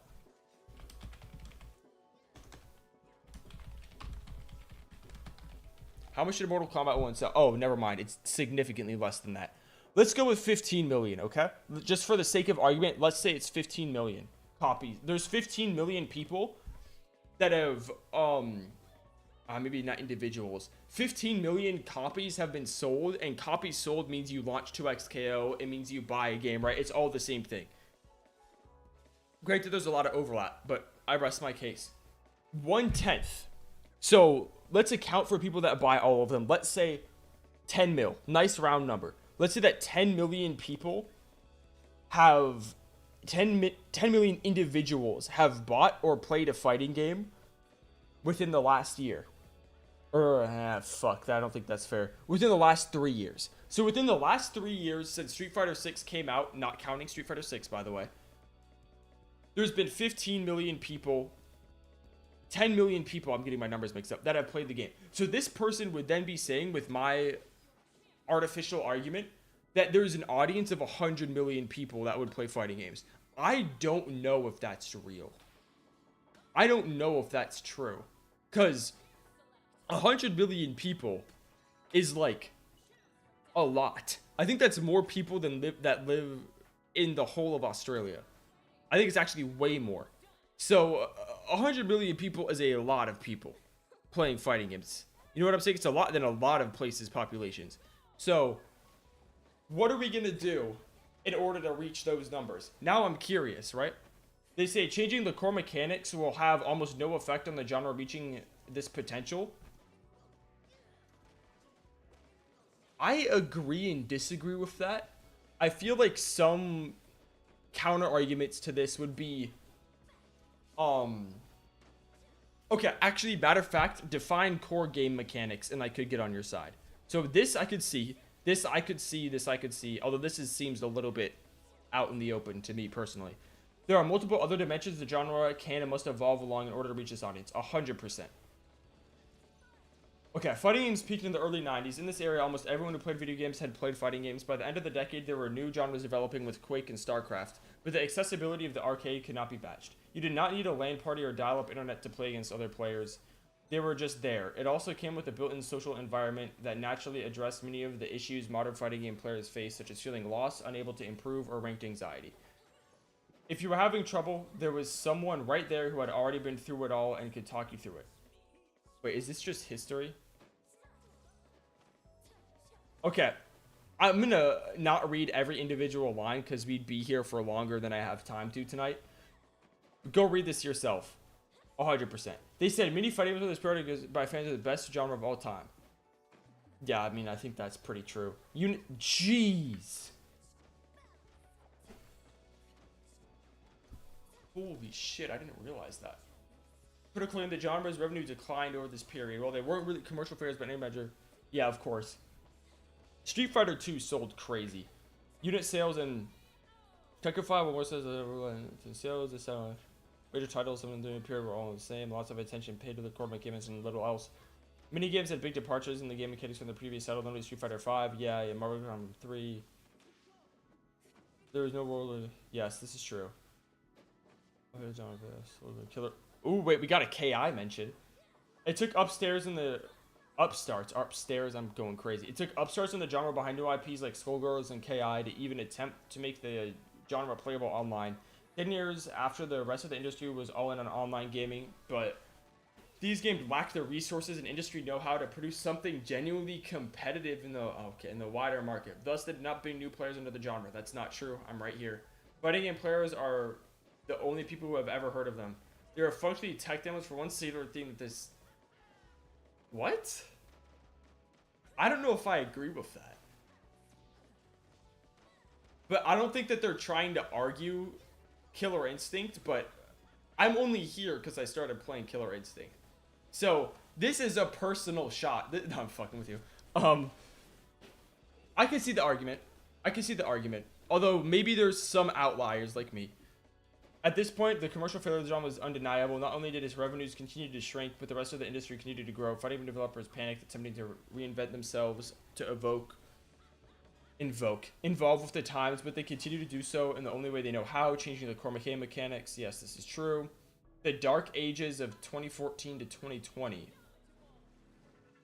Is that okay? MKX, Tekken 7, MK11 punch above their weight, and fighters came out to a breakout hit, but the rest of the genres cratered. The common view was that Street Fighter 5 was so bad that it brought the whole genre down with it. But this is a misdiagnosis. It was inevitable. It was the inevitable result of developers continuing to pretend that they were still in the arcade era. Facts.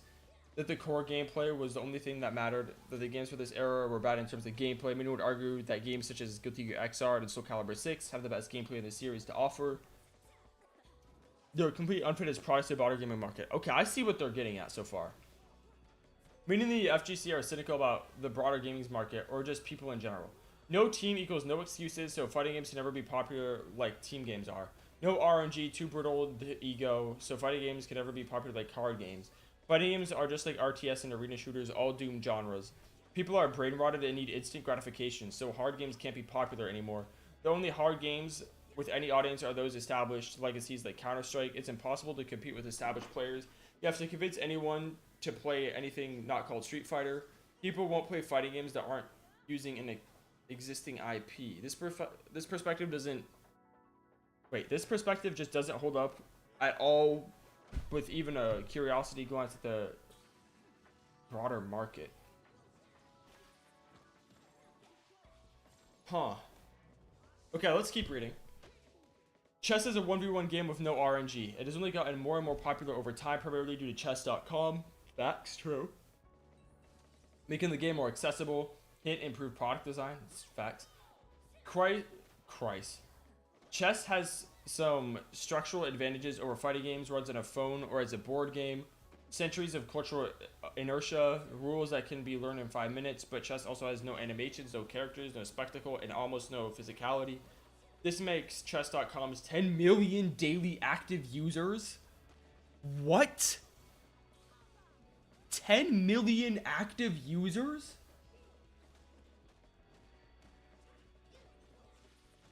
I didn't know that. That's crazy. A good baseline for the total addressable market of a gladiatorial video game, roughly 10x what fighting games currently have. So they're arguing daily. Okay, so my argument goes out the window. Counter-Strike player counts have been going up for 12 years straight. Damn, I'm yawning so much. Jeez. This must necessarily be new players entering the tactical shooter genre, not just the game getting a larger share of the existing market over time, because there's no competitor that has lost these players over the same period. Okay. We should all just play chess? No, we really should, honestly. Well, fighting games are basically chess. If you really boil it down, there's a lot of similarities. Valorant was able to compete with CS with a brand new IP and without any substantial skill flattening mechanics. Its main competitive edge was having better anti-cheat. Yeah, definitely better. And having higher tick rate official servers, both big pain points for CS. That's true. Deadlock is unapologetically difficult, combining the strategic gameplay complexity of MOBAs with the execution demands of precision movement shooters. It's a completely new IP and arguably a completely new genre, while still in alpha as more players than every fighting game combined. I was gonna do a Deadlock stream, but the game does. Okay, let's go on a little mini rant for a second. Deadlock is so poorly optimized for PC. I know it's only on PC, but I can like actually not play the game. I cannot get into a game. That's how poorly optimized it is. It just crashes on me every time. And it like lags whenever I use ability. It is not a well optimized game. I know it's an alpha. I just want to play, so I'm a little bit salty. Anyway, of course, most people don't have the temperament to play fighting games. They aren't for everyone, but there's over 8 billion people on this planet. You don't need to appeal to all of them. Even if only 1 in 1,000 people have this temperament, and this is absurdly pessimistic, that's still 8 million people you could be appealing to. The goal is not appealing to everyone. It's a product market fit. Okay. There is one more argument people make for why fighting games never go out of their current niche. Fighting games will get better because the FGC is so negative. Everyone is eager to shit on every big patch and give every new fighting game that comes out and kill the hype.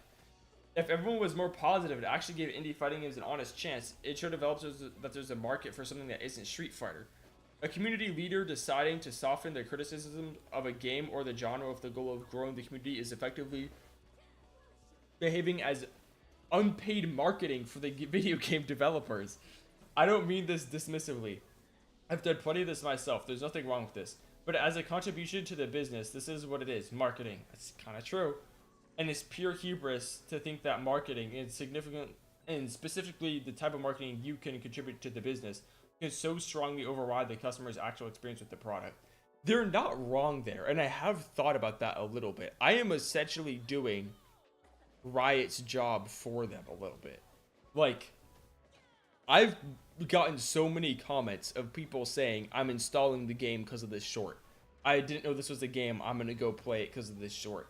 So they're not actually wrong. We do a lot of the marketing for them. And by the way, I'm a small, like extremely small streamer. So the people out there that are huge are going to really do that, all of that, especially if there's positive word of mouth. Look, I know that y'all, one thing I really appreciate about my audience, everybody who's in here, everybody who just watches and everything, is that y'all disagree with me. I feel like that is the essence of what I want this channel to be. And I know this is a small aside, but trust me, I'll bring it back. And that if I say something completely stupid about the game or completely out of line, somebody in the chat will be like, what the fuck are you talking about, dude? I really appreciate that. That is what fighting games need. Fighting games need that sort of audience. We need to be centered in that sort of specific way, where yes, a lot of the fighting games that come out are super fun. They're honestly, every single fighting game that's coming out relatively soon, maybe outside of Tokon, but they're improving it because of what I'm about to say, is fun. And Tokon to an extent is fun. You can get there with Tokon. Invincible Versus, fun. 2XKO, fun. Marvel Tokon, like I said, you can get there. So we needed to like really take an angle of, this is cool, this is not so cool, and is not good, what are you doing here? You know what I mean? Like, that sort of accountability needs to be there. We need to have that sort of accountability. You said if you want to skip ahead, I think it really picks up at the middle what our fighting games lacking is products. Let's do that now. I might read this whole thing and then get back to y'all tomorrow about it. So how about we do that? Just for now. What are fighting games oh, it was right here too. What are fighting games lacking as products? This is the burning question. It's an indictment of the genre's developers that there are so many obvious answers. Crossplay, single player content, functional anti-cheat, functional online netcode, matchmaking systems that quickly find evenly matched opponents with good connections, rank systems that are accurate to player skill and not easily gamed, Practice modes that make it easy to test and get comprehensive details about the core game mechanics.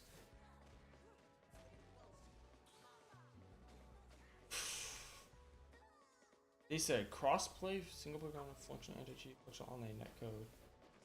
Yeah, I agree with that.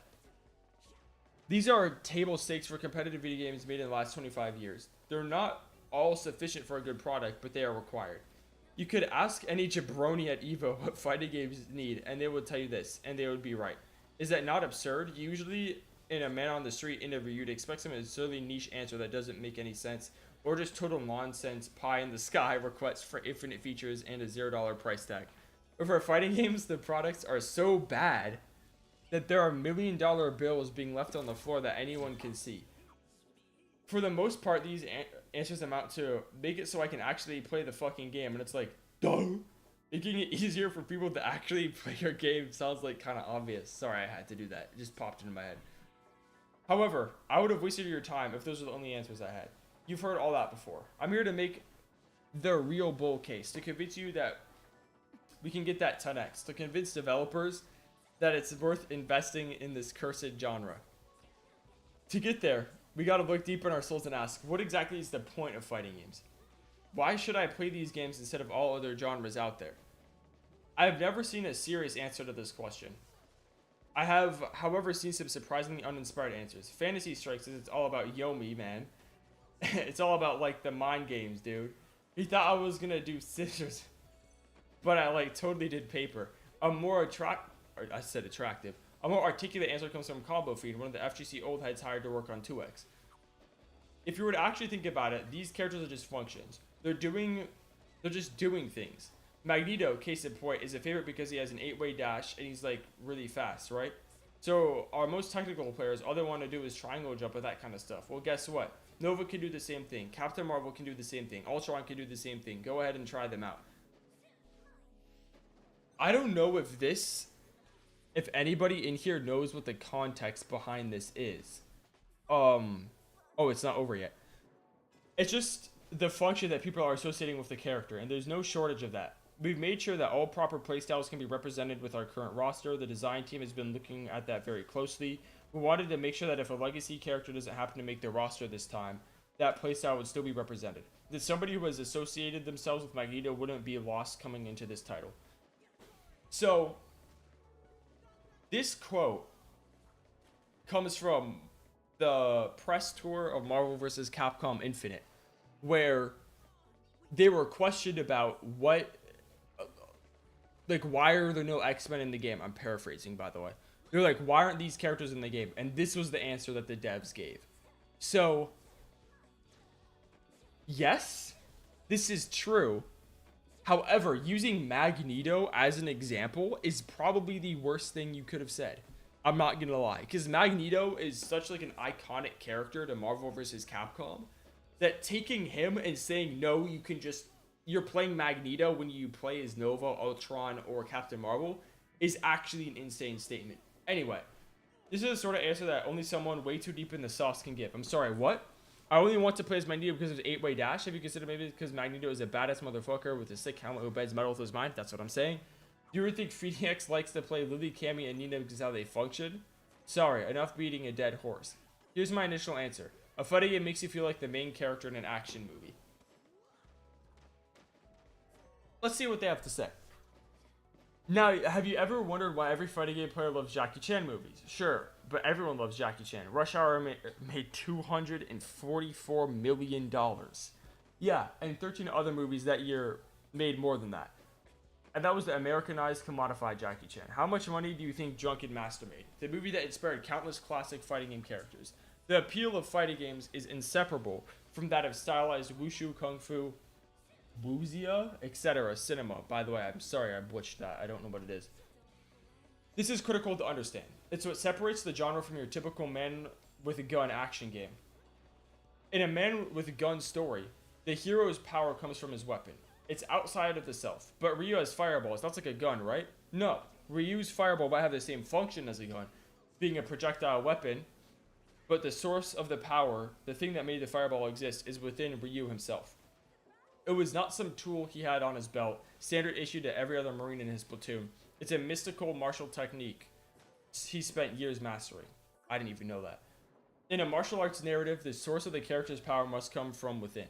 Following from this, the source of the player's power must also be embodied. Facts. It too must come from within. Facts. Because the player is the character. Okay, this dude knows what's up. If you remove this association, the game's ethos reverts to that of man with gun narrative. It is fundamentally a different game. Lupus said, I talk about Magneto in the 8-way all the time. Yeah, right? So here's a refined answer. A fighting game makes you feel like the main character in a martial arts movie. What did I come into? What's good? Don't know. We're reading this write-up about why fighting games are bad products. Shout out to 6 Wheat Bix for writing this shit. It's actually pretty informative so far. And thank you, Prince, for bringing it to my attention. How does this relate to product design? Remember, knowing the market is just as much part of a quality as the... Wait, what? Did I read that wrong? Knowing is just as much a part of quality as the quality of the construction of the product when you have it. That is an insane quote. A perfectly designed game is worthless to someone who doesn't want to play it. Deeply knowing the archetypal narratives and themes that resonate with the target market informs how the product is designed. Okay. Here are some archival narratives of the genre.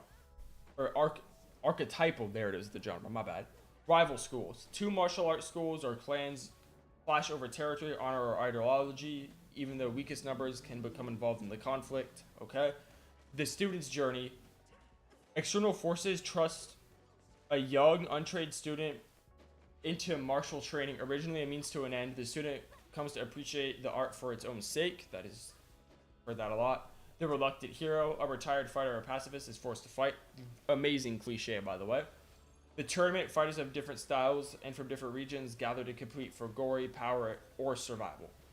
Themes: discipline and self-mastery, cultivation of power via rigorous training, technique over raw strength, be like water, the body as a weapon, triumph over those relying on tools or technology, lineage and loyalty, duty to one's own master in school, master and student, conflict with the master's old ways and the student's drive to develop the art, corruption of power, following the wrong path leads to moral compromise.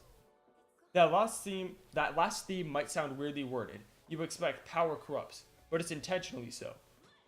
Well, apparently similar to with great power comes great responsibility, common to superhero comics, this theme focuses more on the path by which it is cultivated. On the journey of self-mastery, the protagonist discovers a forbidden or destructive technique that would secure victory, but at a spiritual or moral cost. The moral question regards the nature of the training itself, not the use of power once acquired. Similar to the One Ring from Lord of the Rings, where the thesis is not that all power is inherently corrosive, but that evil power cannot be used for good ends. The application is more to game design than product design. So forgive the digression, but the key insight that fighting games should have evil playstyles. Think the Brazilian Ken from Street Fighter 4 or the crackhead Ryu in 6. Scrubby options need to both exist and be powerful, and potentially trap players into being unable to learn fundies. Their mind is forever tainted by scrubby tactics to provide the good playstyles. That's facts. For all its faults, this is the one thing Street Fighter 6's modern does well. Paralyzer over there. There's more, but I cannot do the genre justice with words alone, so I'll stop here and suggest anyone with a genuine interest in evolving the fighting game genre should watch more classical martial arts movies. It will give you deeper insight than any article could. True. Now, I don't know why I said it like that. Now let's use our understanding of these narratives and themes and combine them with our understanding of the genre's history to realize its future. First goal: transplant the arcade into the digital realm. Players need a space that provides the same social experience. The path of self-mastery is long and rarely does one do it alone. The fighter is not just motivated by the master, but also by his peers. The themes of lineage and loyalty and master and student don't work when the system is organized entirely around the individual. SF6, Tekken 8, Strive all try to do this with Battle Hub and Tekken Lounge. All of them are a good start. They just need to be refined and taken further. Here's what's missing from all of them. They are entirely public spaces. Everyone gets forced into the same community. Such a system does not allow for schools of thought to coexist. The rival school's narrative doesn't work if there's only one school. in the arcade days, there'd be another arcade you could go to if you didn't vibe with the people there. That's true. And if there wasn't, the cliques could still form by using the physical space, playing in separate parts of the arcade or at different times. They're represented as literal arcades with player avatars hopping on literal cabinets when they want to play the game. This anachronistic virtual space, I might need help with that if anybody has Oxford Dictionary open, emphasizes a snapshot of a bygone era, forever stuck in time, lacking any aspiration to become more than what is already past. Why are we not existing in these spaces that better emphasize the themes of the genre? Action in-game stage designs do this, but for some reason, the social spaces all take their inspiration from Digimon. They are not the central point of entry for the rest of the game's modes. Players have to explicitly enter them after opening the game rather than existing in the spaces by default as they go about their business. Most players simply don't interact with them at all. It's an isolated world. In the arcade era, many people would come along without intention to play it and just to hang out with their friends. That is facts. You said anachronistic, belonging or appropriate to a period other than that being portrayed. Got you. Okay. For any other lobby system you think does the job, they are transient spaces. If the lobby host isn't there, someone else has to make it. You can't have more than one admin mod, just the host. There is no embodiment of the player in the space. Players who want to do other things like story, training, customization have to leave the lobby to do so. It doesn't have the capacity to host a clan's worth of people at once. And I agree with this. This gives me, before we continue real quick, this gives me vibes of like League of Legends Clash.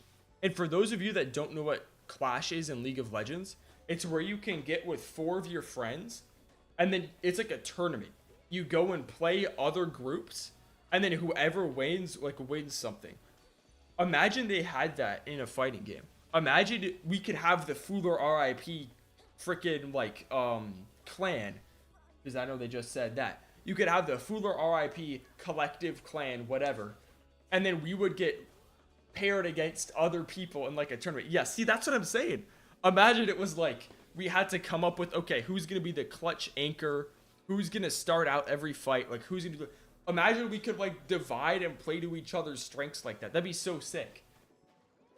Yeah, okay, well, let's keep going. Imagine trying to explain this to a board of people who don't understand video games in general and only care about the possible money made. Dude, this screams money to me. You could phrase it in a way that's like, oh, this would make money. Like, I understand what you're getting at, Puddle. I know I had to share, there's more to it. Alright, bet. Because people who are making games... Okay, well, there's a couple lessons I think that we can take away from that, Puddle.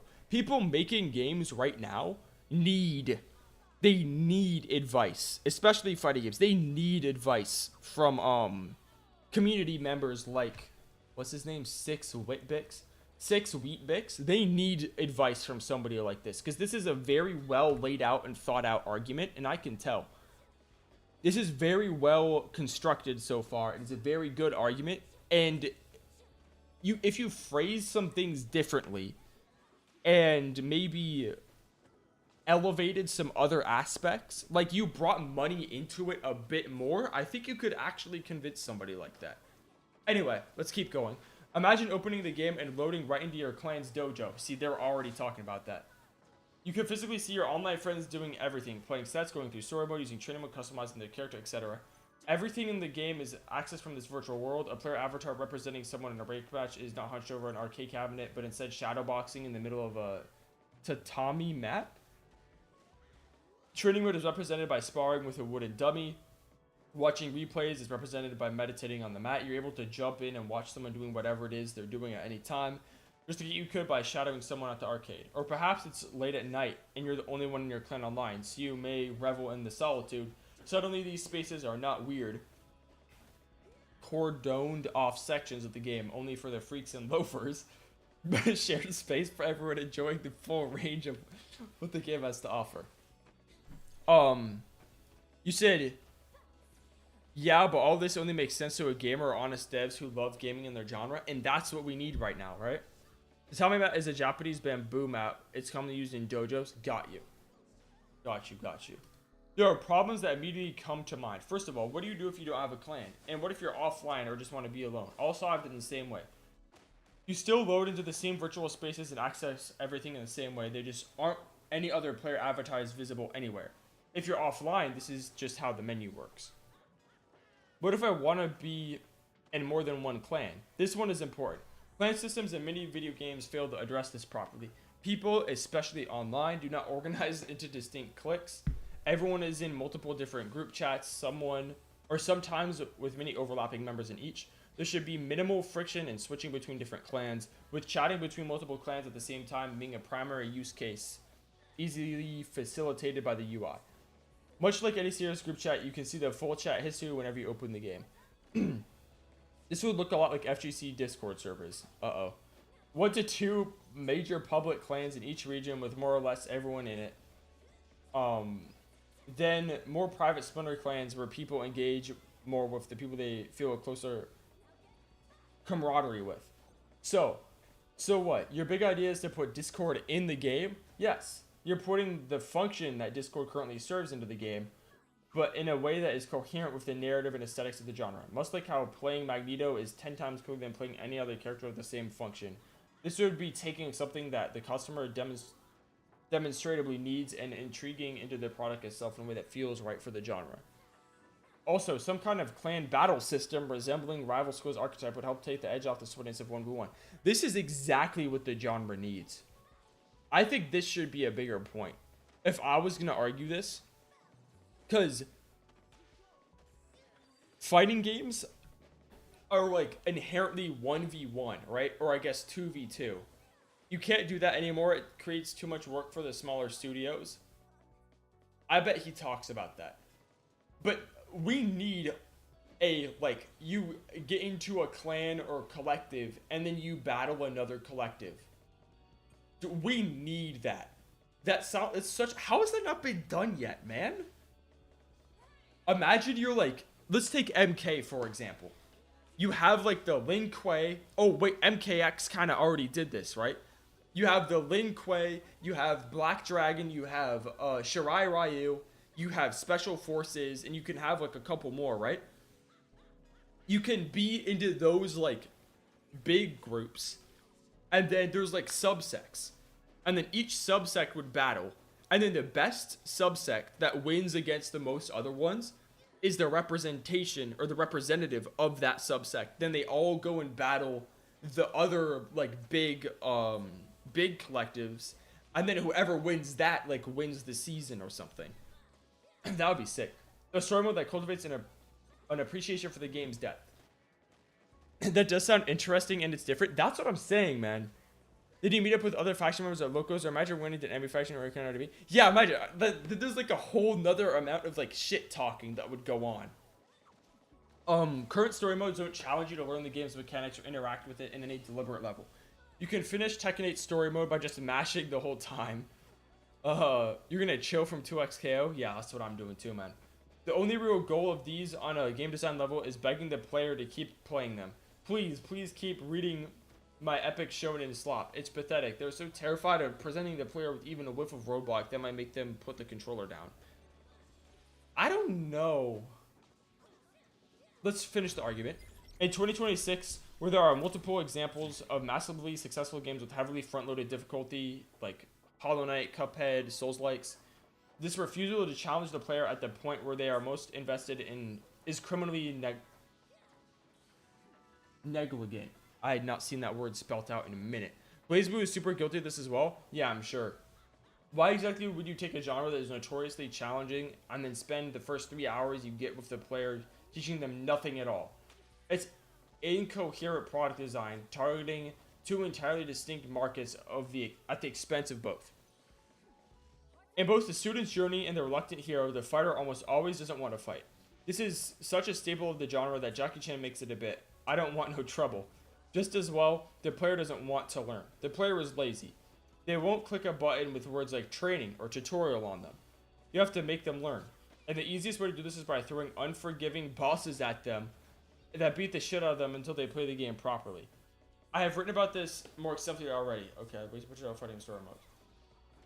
This is the major reason free-to-play won't work for fighting games, at least for now. Unless the core game mechanics are pick up and play the way that Brawlhalla is, you need an expansive story mode to act as the tutorial. It's a big upfront development cost that needs to be recouped somewhat. In the free-to-play business model, you're selling cosmetics, but you can't go right out the gate expecting massive cash flows. Really? It has to build up slowly. The value of the cosmetics and battle passes on a live service game is directly proportional to how long that service has already been live for. Whales aren't going to buy your cosmetics like they buy Counter-Strike skins, and minnows aren't going to buy battle passes like they do in Fortnite if they aren't confident your game will be around in 6 months. Facts. So not only do you have to wait 2 to 3 years minimum for the game's development, you also wait another 2 to 3 to build up enough trust in your live service ecosystem for people to spend big money on it before you can expect the mere chance to see a return on investment.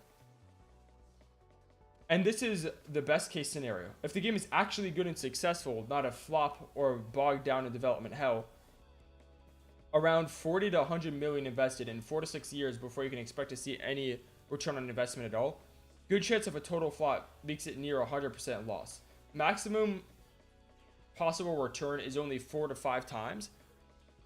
This is not an attractive looking investment. It's all risk, not reward. If instead players pay 40 to 100 up front, then both the cash flow is better and returns get much sooner, and the risk is lower. Even a total flop will get at least 20 to 30% back instead of 0. That's facts.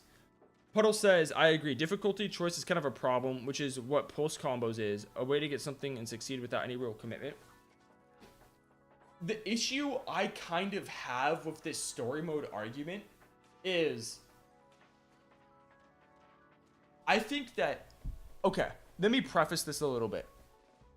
I played the Tekken 8 story mode with Miss RIP, and that's what onboarded her to actually liking Tekken and actually enjoying playing Tekken. The first fighting game she like actually enjoyed playing was Tekken 8 because the story mode just gets a bunch of crazy shit going on at all times, and you can press through it, right? You just get to see cool stuff happen, so you're drawn in. I would argue it's after the story mode. It is directly after what happens in the story mode. Like, you're drawn in. Now what? Now there's just online. So it's that like option. Like, okay, I've seen all the cool shit that happens in this game. Now how do you hook me and freaking yank me by the goddamn nose and make me play the game? You said, I remember every game which I couldn't beat from my childhood, how difficult it was, made it what it was. That's also true, right?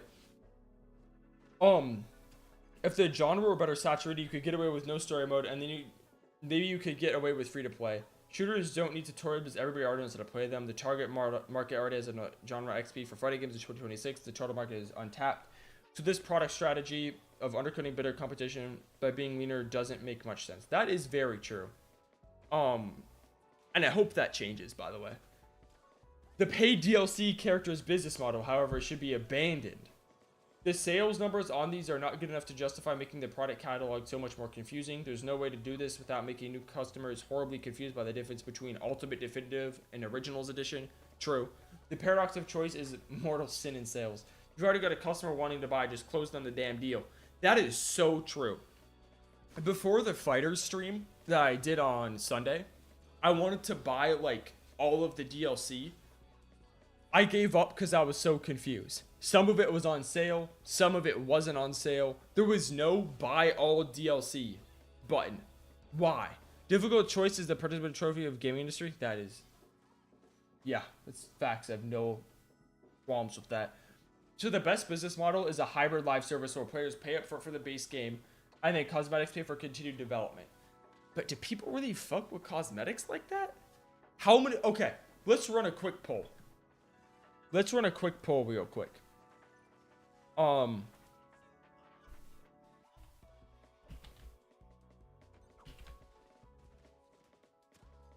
on 1 second.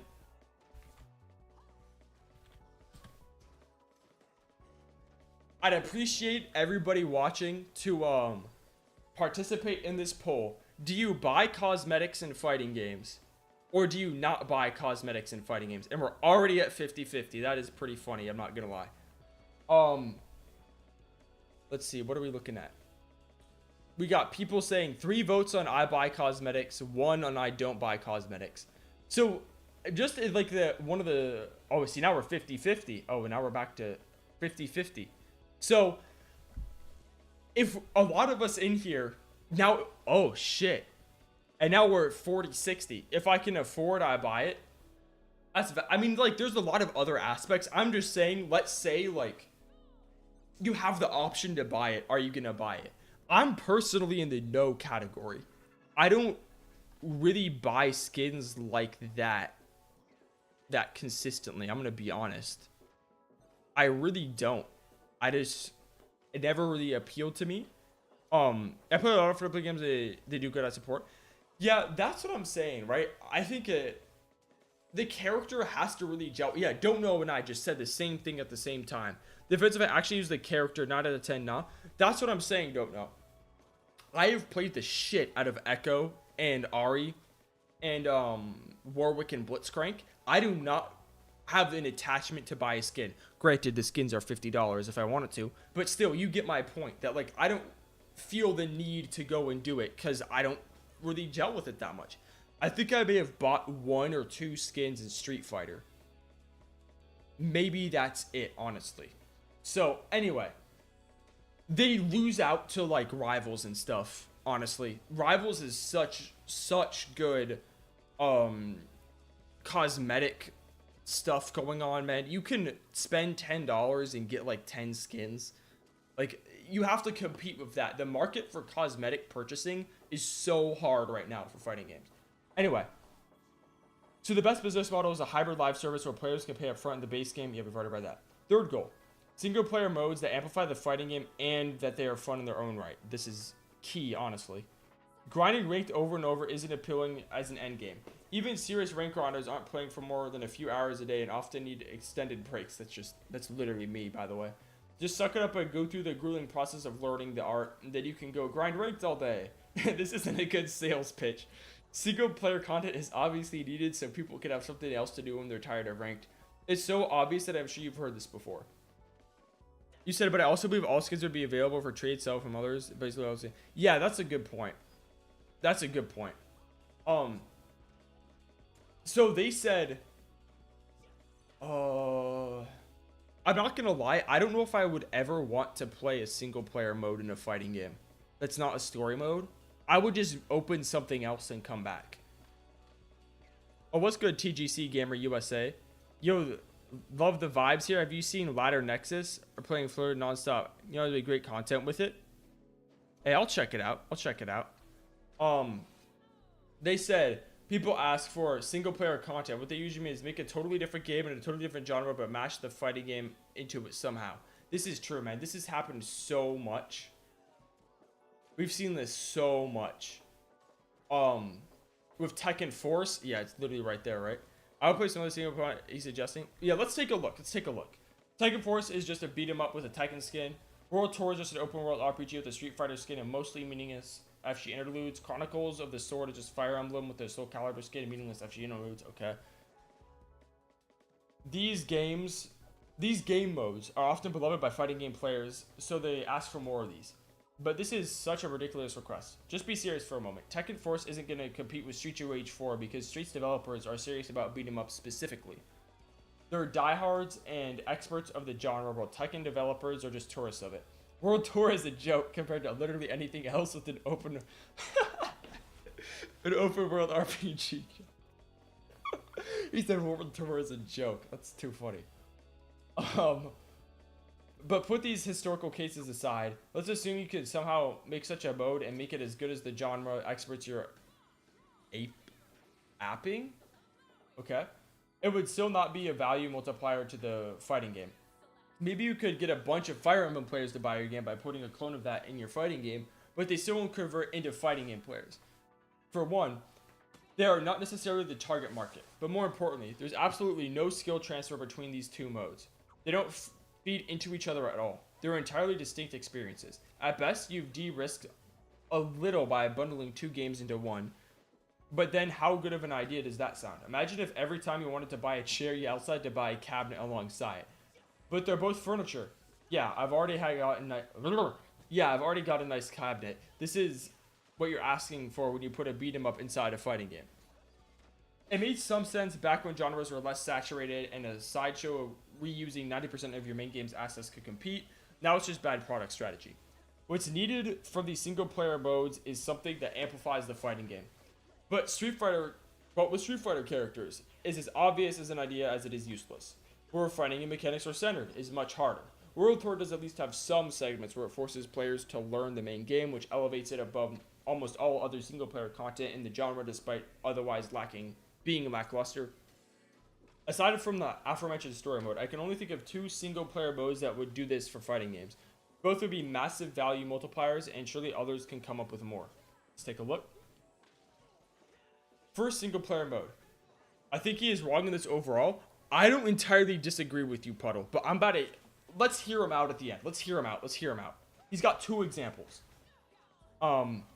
Training routines similar to rhythm game charts. Routines can vary from simple block and punish to impossibly complex. Yeah, all that stuff. Routines are done in 2 to 10 minute sessions, and your performance is scored. The obvious examples are things like combo trials, anti-air practice, reversal punishes, throw break practice, etc. With their range of possible routines is more or less limitless. But you can already do this. Just set them up yourself in training mode. How fun would a rhythm game be if you had to make all the charts yourself and you had to remake them every time you wanted to play, and there was zero feedback from the game about how well you perform? No high scores to compare your performance to other players? Sure, some people will find such a game fun, but most people wouldn't bother with all that. Training mode is a sandbox. Street Fighter 6 has an incredible training mode that more or less sets you up with everything at all with relative ease. Street Fighter 6's training mode will make you think Street Fighter 6 is a really well designed game. I'm just going to say it there and leave it. Nobody has to respond. It's kind of rage bait, but I also believe it. Anyway, let's keep going. But it's still a sandbox. It's not a game mode that you can turn to when you're burnt out or want a break from rank. On the contrary, using training mode properly, setting those routines up, picking the right routines, etc. requires even more executive function than grinding rank does. That is true. That's why it feels like torture for so many people to use it at all. Why waste my gray matter on training mode when I can play ranked instead? Ditto for reviewing replays. Both are fantastic power user features, but they're not drawing people in to actually play the game mode for extended periods. Almost every element of good rhythm game design could be incorporated into such a game mode, but it's a lot of work to get it right. How are these routines made? User generated or developer curated? How should the routine editor work? Does the player have to play as a specific character, or can routines be done by any character? If the latter, how do you handle characters having unique options to handle certain situations, or sometimes lacking standard options? What happens when patches break a routine? How do you evaluate performance? What sort of feedback should the player get while playing? These questions and many more need to be answered as well. A tight loop and lots of feedback is essential to making this as brain off as possible. The goal is to empower the player to train their body without having to think too much. This does of course require the core game design is such that hard things actually exist, but I think even current generation fighting games have enough difficult things that such a mode would work well for them. Okay. Dress up. Character customization. Yes. So this is just talking about how character customization is untapped, which I totally agree with. Fighting games are bad products, not bad games. The genre's 25-year fixation on core game mechanics has been an endless distraction to avoid facing this reality. Which said here is the starting points, yeah, blah, blah. But most of the until fighting games developers think of something, their game as products, they're going to be about a gamer market, blah, blah, blah. They'll go and be pie, blah, blah, blah. Okay. This was really good, though, I'm not going to lie. So, a couple of things right off the bat, right? I think that... I think a lot of this makes sense. Puddle says sandbox and probably don't go together. The point of sandbox is you play it your way, the definition of a sandbox. I think that part, by the way, I'm going to go back to the other screen. That part is also what I disagree with. I think the single player modes is something that's just... Okay, let me rephrase that a little bit. Single player modes in fighting games and having it be a training mode, I don't think is possible. I think that maybe it's possible, but it's gonna take a long ass time to get it done right, because you're still doing work, and the article talks about it. You're still working when you do that. Essentially, it's just playing the game. You have to like really think about it and delve it down into a certain way. You'd almost have to make it like a roguelike. Like you do this with punishing drill, and then you go into this I don't know, pressure sequence drill, and then you go into this cross-cutting drill, and then you have to make it like who can get the furthest. Prince says, my biggest takeaway is that fighting games need some more social features that fit into the thing. Yeah, that's the biggest one. I was gonna talk about that too. This is probably the thing that holds back the genre the most. Is that, by the way, we're gonna talk about the monetized stuff in a second. Is that there's no reason for somebody that is my friend, or maybe your friend out there, I don't know you personally, that to come and play this game and then we can interact and do stuff outside of duos. When I'm offline, they're not going to be playing the game. When I get off, they're going to turn the game off. When I get off of Rivals, all my friends keep playing for hours. When my friends get off of Rivals, I can play with my my girlfriend for hours, right? It's just, that's how it works. I don't think you could do that realistically with a fighting game. People just want to get off. People have had enough at a certain point, me included. Literally, the downfall of SC was that I don't really know what SC is. That's on me. I'm not sure. And then let's talk about the other elephant, the monetization aspect. The poll in here, out of 6 people, 4 voted they don't buy cosmetics, and 2 voted that they did buy cosmetics. So yes, I mean, I'm also, so maybe 7 people. Read messages from before.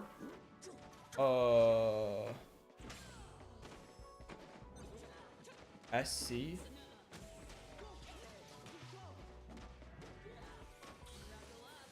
Hold up, let me finish my thought, then I will. So if you're hardcore audience, and I would consider most of us hardcore, we're still playing the game, right? So your hardcore audience isn't gonna buy cosmetics. You have to find some other way, man. You have to find some other way of monetization if you're going free to play, because it's not gonna work, right? I think cosmetics are cool, don't get me wrong. I think a lot of them look good, but they're not $50 good. And I know that's like kind of an inside joke on the channel now, but like, I'm being serious. Like, we need different ways to do this, different ways to fund games, different ways to do all that, because cosmetics aren't going to do it. You're not going to fund another DLC character off of cosmetics, if I'm going to be real. That's why the DLC paid characters does make more sense, in my personal opinion. You just got to make it work better. All right, read messages from before. Where do you say SC?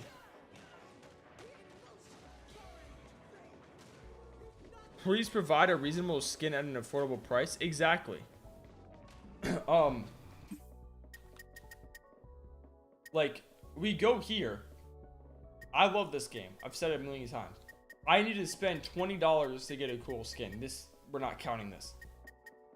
$20. And I know I'm beating a dead horse. Give us all the colors for the skin? Exactly. Give us, okay, give us bundles. Give us, oh, you're gonna charge me $10 a skin, which is normal in 2026. It may not be right. $10 per skin, $15 for 2 skins. You can mix and match 2 skins, and I'll give them to you for 15 instead of 20. You would get so many more sales. Anyway, this dude said, I got Echo Ahri. Prince, we found another clone. Another Camino. Who the hell is... I don't know. How much Capcom charge for their skins? Ain't it $10? How much are skins in SF6? 50 to 300 fighter coins, so probably $10. MK got infinite cosmetics, but didn't save the game. Basically, the foundation of the game is most important. Then you add on that. I agree.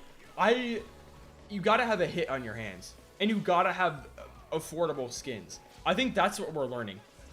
This game is a hit for me. I have only spent $10 to get Caitlyn. I have not bought a single skin, but I've played this game for like hundreds of hours already. So there's just so many things to think about if you're a fighting game dev right now. Like, I mean, maybe the devs aren't directly responsible. Let me not put that on them. But monetarily with a fighting game, there's so many aspects. And it's kind of like you're on a tightrope. Because if you price them at the exact right price, but you don't have a good game, then what are we supposed to do? I would say skins, not cosmetics. No, we know what you mean, though. We know what you mean. Because the $12 fatality was a thing, too, right? So, I don't know, dude. Maybe that's also, as I've gotten older, I've spent less money on cosmetics, just in games overall, but I buy every new Kane skin in League, and I don't play League anymore. So there's that aspect of it too. I have every single Kane skin because I like the character that much. If they add Kane in this game, I'll probably buy the skins if they're not $20 still. But who am I kidding? They probably will be. And I know Valorant's worse, right? I know Valorant charges you more money per game, which is insane. And you can customize your gun and shit. Other than me, billions of the systems sell prices is out there. Yeah, but I'm saying in our genre. In a game like League or Valorant, you're already good. You don't need me to tell you, oh yeah, you put cosmetics in a MOBA, put cosmetics in a shooter. You're gonna make so much money off that. Like, I bet you the high guard people made money. Probably not a profit, but I bet some people brought the high guard skins. More people that are buying this. Anyway, roasted? Nah, bro, I'm just... it makes me a little bit upset. Because it's like, it makes me sad. Because, like, this game is so fun. You just got, like, monetary stuff ruining it.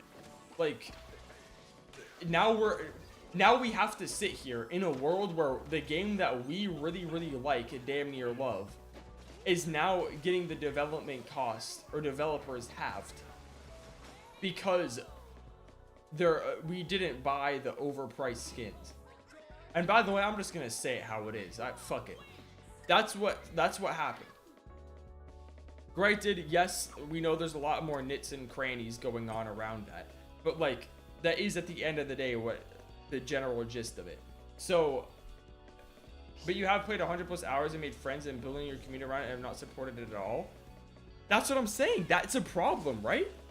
That's a problem. I have hundreds of hours. We've literally built a community around the game. I've gotten some of my IRL friends into fighting games through this game, and I've only spent $10 on getting early access to a character. That is a problem. That should not happen. As somebody like me who is open to spending money on games, that should never happen. So that is an issue with the monetization. That's not an issue with me. The issue with me would be if I was sitting here and being like never considering it and hadn't spent money on the game already. So fighting people aren't the community you want for making money. They really aren't, dude. They aren't. We definitely aren't. We've been, I mean, maybe we could be though. You just have to not price your skins so goddamn high. If the skins were $10 in this game, I would already have 3. You would have made more money off of me. I would have easily spent $30 on this game already if the skins were 10 bucks. Easily. So that's what I'm saying. It's just like specifics. Because I want to buy a skin. I'm not sitting here maliciously like how long can I go without spending money on the game. Just saying, no, yeah, and I understand that, but it's hard for me to justify the purchase when it's like $20 fucking dollars. And the other thing is, right, what skin am I gonna buy in the shop right now? I don't play any of these characters. Like, I don't play Braum, Vi, Warwick like that. So why would I buy any of these? Your genre is dying because of you guys? Huh. I don't think that is a fair statement to make solely based off of 2x KO. I don't think 2x KO is a good example of that, because 2x KO was like a new to the scene and has specifically issues with monetization. I think I've already spent money on Street Fighter cosmetics. If I was messing with Tekken like that, I would have done the same for Tekken. It's not like I'm sitting here like I don't want to spend any money on fighting games. No, it's just this specific game is requiring too much. Too much money. The barrier to entry is so high. But you will buy Invincible and just play it half the amount of time. Yeah, because Invincible is $50. Invincible is $50. That game, I may play it for half the time, but it's a much more affordable price for a full game that I will at least put 100 or 200 hours into over time. So it's like, you really have to weigh out your options. But you gave 2xKO nothing. I gave 2xKO $10. And I'll probably spend $10 when new characters come out to unlock them instantly. And 2xKO had... Listen, here's the other thing, Puddle. 2xKO had the easiest layup of all time to make skins $10. I would have bought more skins. I would have bought skins 100%. And also blaming it, by the way, I'm just gonna use the most stuff out there, the most like egregious words. Blaming it on the customer also highlights another issue with the product too. Because then if it's my fault that I'm not spending money on the game, there has to be an issue with the game. I mean, no, dude, Lil Mobile is making... Wild Rift is making bank. Wild Rift is making so much money you would not believe. You would not believe how much money Wild Rift makes. It's insane. It's making, like, at least 10x what 2x has made. I'm waiting for a reasonably priced skins. Exactly. Just give us the reasonably priced skins while we backseat these dudes' matches. And hey, I would take $15. I would take, oh yeah, we're dropping a skin for $15 that's of quality as the 21s. You know, the skins in Wild Rift are like $5 to $10. Exactly, you're right. That's what I'm saying. The game makes 10x what this game makes, and the skins are cheaper. That's not a problem with me or with Lupus or with Prince or anybody in the community. That's a problem with the goddamn game monetization. They just do that. Riot Games, you actually see me put one. Exactly. Just make the skins cheaper and we will buy. You will get sales if you make the skins cheaper. It's actually that simple. It's crazy to me that they didn't react anyway to having lesser sales and not be like, I wonder what's happening. Let me open up my phone and go on Twitter and see what people are saying. What the fuck? They're saying, oh wait, everybody's saying I can't afford these 2x KO skins because it's $100 for 3 arcane skins, and we have at least freaking 6 arcane adjacent characters in the game, but we're gonna charge people $100. Oh, I wonder what the problem is. Like, you see what I'm saying? You said the problem was the community should have boycotted the game on launch of the skin sales. I mean, I guess. I mean, it depends. Okay, let's do a poll right now. Let's walk around the lobby, see how many people have skins. These dudes don't. These dudes are loading in. These people don't either. What about here? Oh, we got an Ahri and Yasuo. Respect. These people don't either. That's the other thing. That's a good question, Lucas. This person has a skin. So we found one person having a skin out of 1, 2, 3, 4, 5, 6, 7, 8. One of 8 had a skin.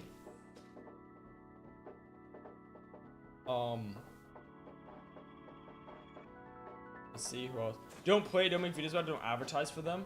No skins in here.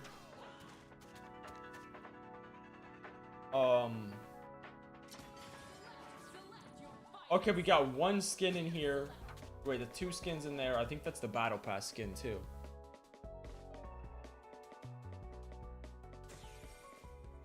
But the thing is, if I don't advertise the game, and if I don't make videos about it and stream the game, that shouldn't be on me.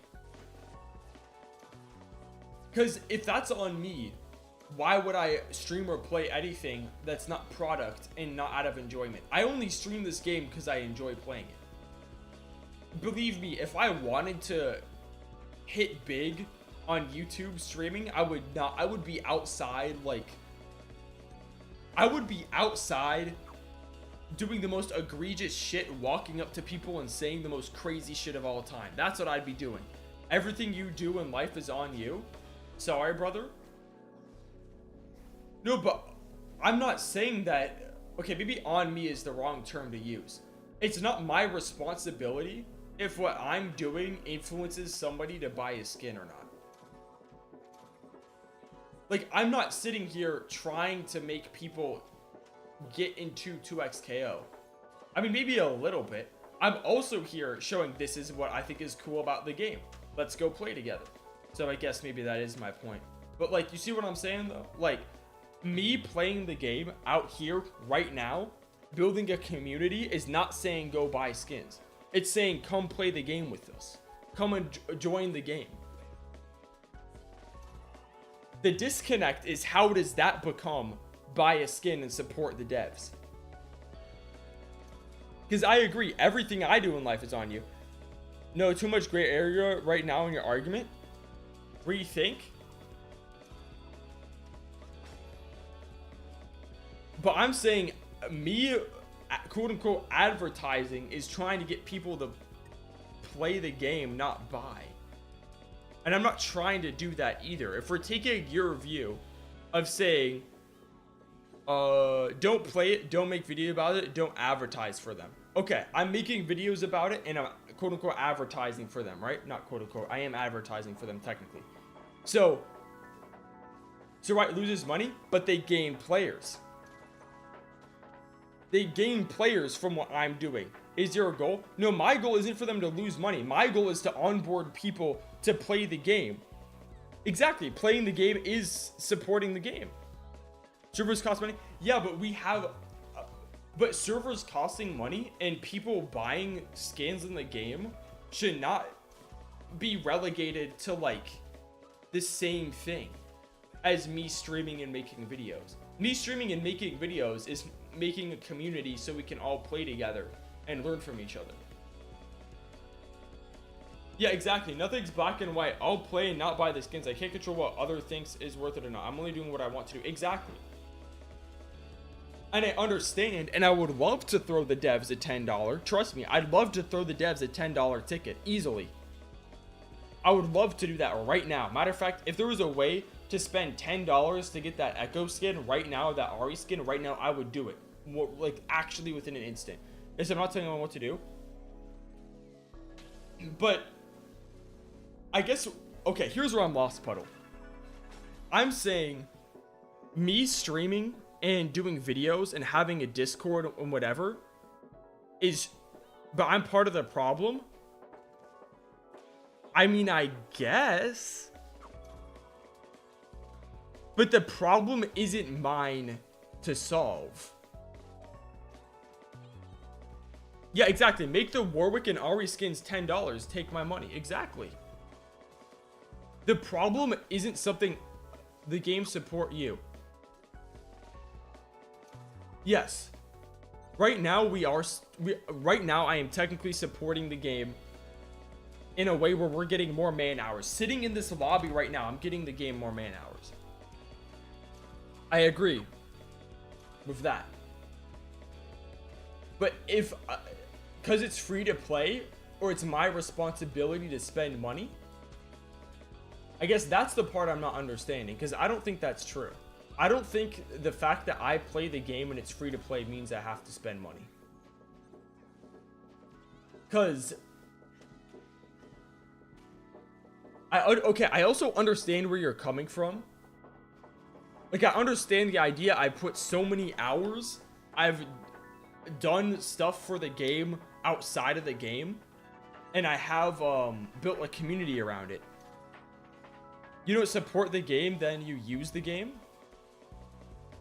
I'm supporting the game right now, though.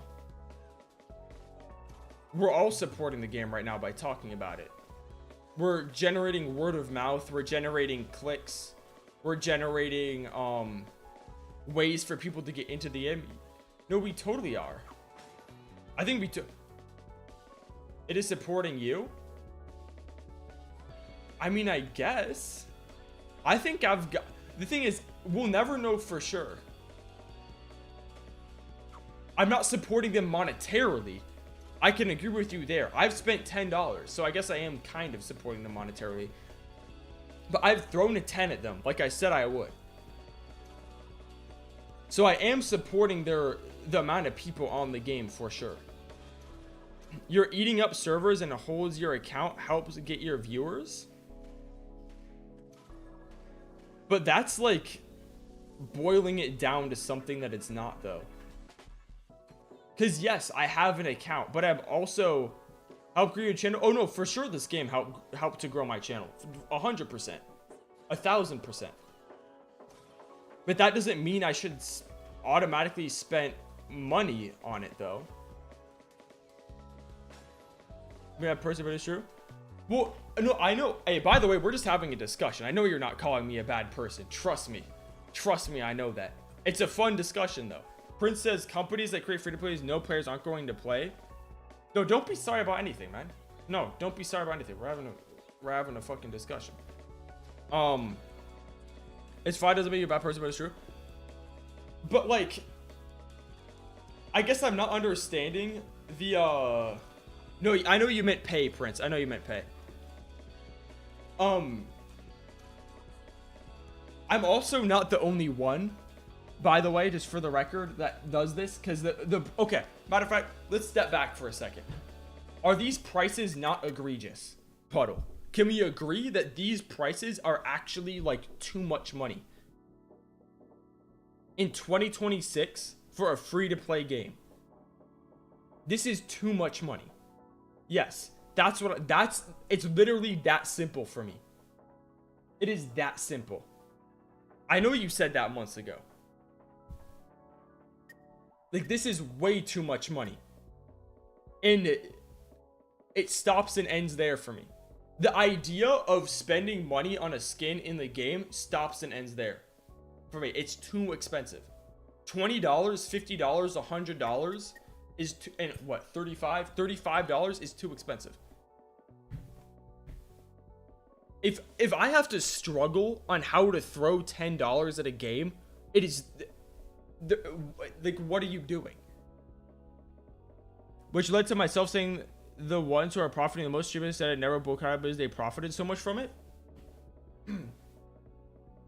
One who are profiting the most, streamers said it never boycotted as they profited so much from it.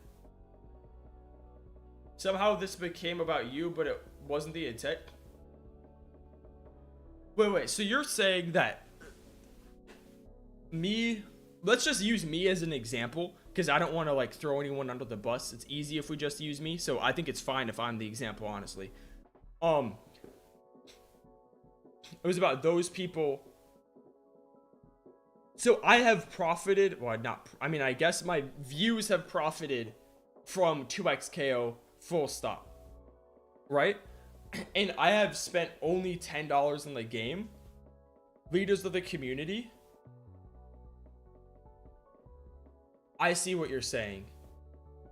So you're saying the quote-unquote leaders of the community should have boycotted the game because of the prices, because it doesn't it's not friendly to like the average person. Is that what you're saying?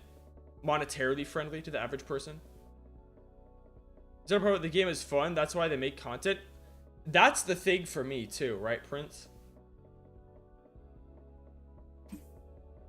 Like, if I did not like playing this game, I would not play the game.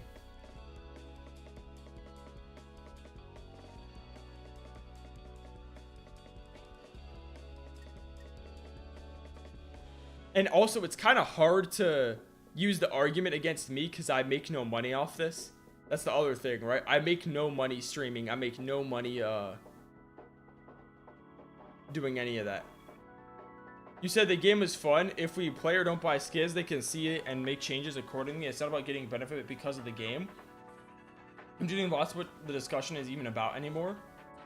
I mean, we were just talking about how... I'm with you, Lupus. I understand Puddle's point about, like... Try to think of how to phrase it well. About, like, the skin prices and how as a community we could, I guess, do something about it. But we have, though. We've all been saying it. Then why aren't you supporting them? I think we're in a time loop. I'm not supporting them because it's too expensive. And if you mean them, the devs, it's just too expensive. Flat out. And here, let me throw another thing out. This right here, the thing I would love to buy, the game of fair will affect all fighting them going forward. If I was to buy this, it's the same price as Invincible Versus. Prince said we're blabbering at this point. Belaboring the point. This is not worth arguing over. I think everyone's points are made. That's true. And we're not going to convince each other either. Either way, it's a fun discussion though. It's on the responsibility of the company to provide a product to be actually fine and worth coughing money. That's what I'm saying. I agree with you there. I'll play one more set and then get off probably. I agree, Lupus. We have no obligation because the game is free. If you're having fun, be my guest. I'm not here to rain on parade. Good enough to play, but not support or play or pay. Gotcha. I think the disconnect is that playing and paying should go hand in hand. It shouldn't even be a second thought. I'm gonna buy a skin for the game. I'm gonna buy a skin for art. It shouldn't even be a second thought. But it's a second thought because of the prices. Wise guy Bebop. Alright. Let's see if it remembers my characters. Oh, it does. Interesting. Hey, this shit's got a good memory.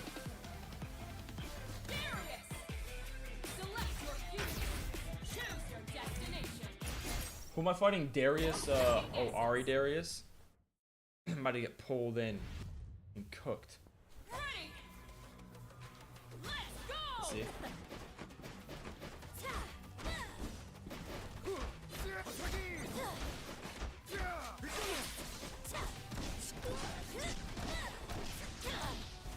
Okay, I'm going for limit strike.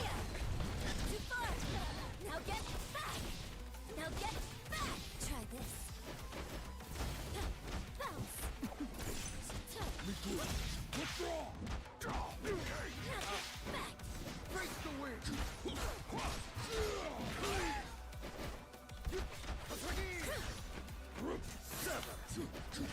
No, you don't. Oh, that's not good.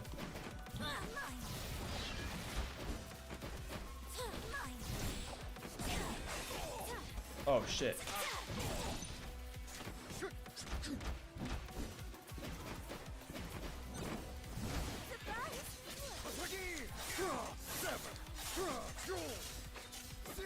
No, that's so sad. I did it too well. I was looking over before we went over the pair of your powers and going strong to the dark side. Yeah, you know it, man.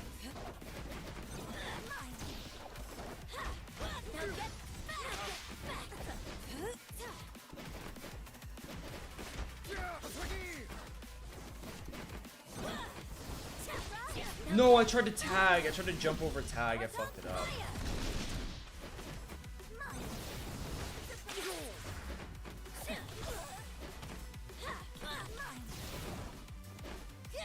You're supposed to know the try the Yasuo, not join them. Y'all know what I say. I'm doing it for the matchup. I'm doing it for the matchup knowledge.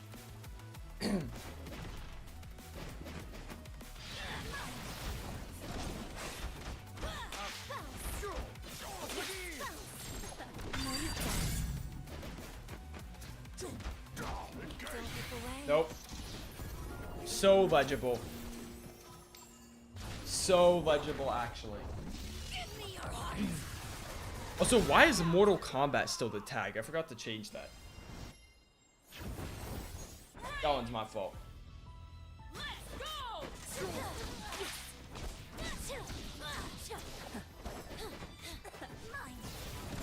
No.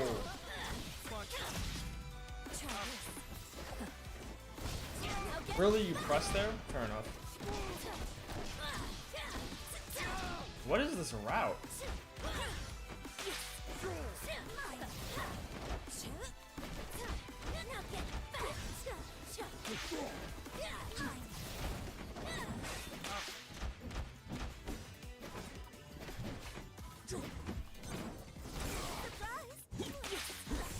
No, I'm dead here. Shit. Never mind.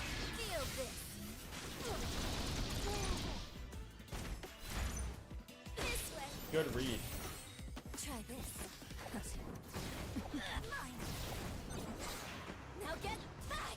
Try this.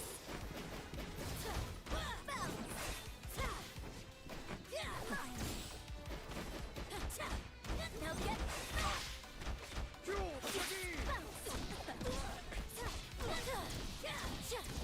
No. Really, you air throw that? That's really annoying.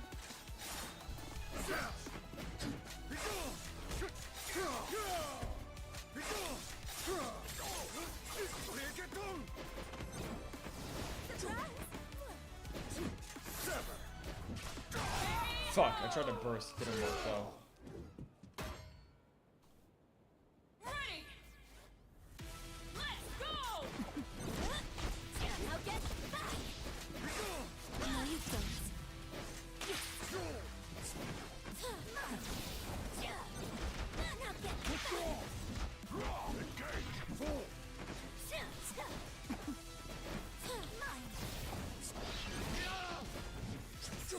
No.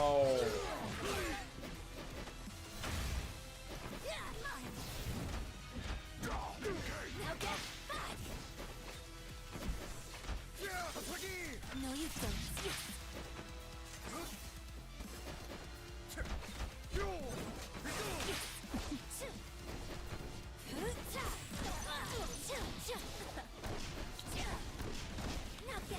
Whoops, that was a complete error. Now get back.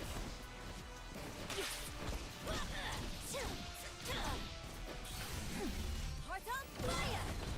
Too far. Now get back. Whoa, that's crazy.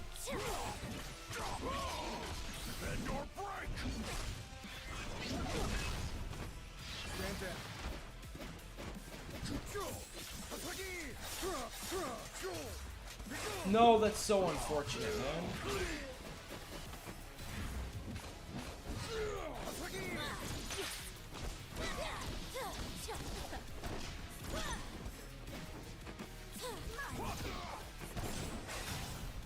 Okay.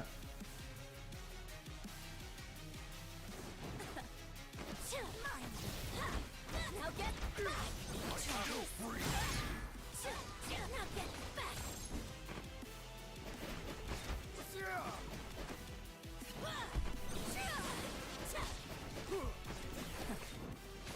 Now get back. Now get back.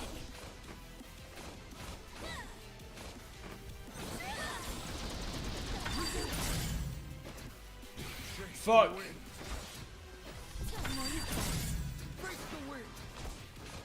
Now get back. Time.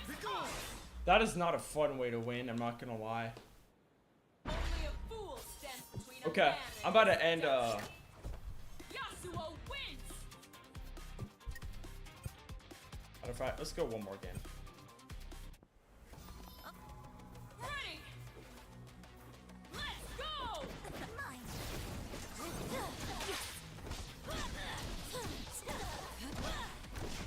Dude, why am I dropping that?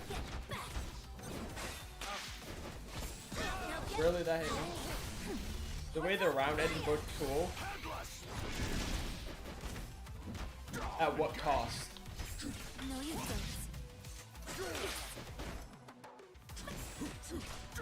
Damn, he hit me right as I went airborne.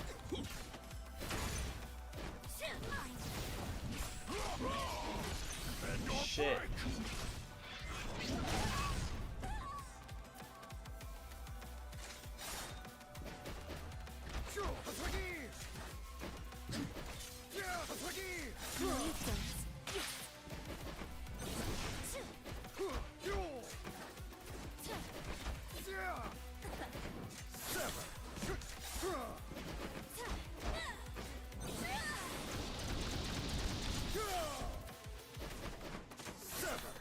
Damn, I mistimed it.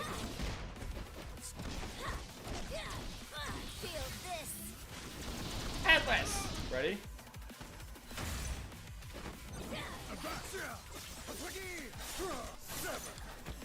Oh my gosh, really? Damn, I can't shimmy Darius, I forgot. I forgot Darius is completely unshimmiable.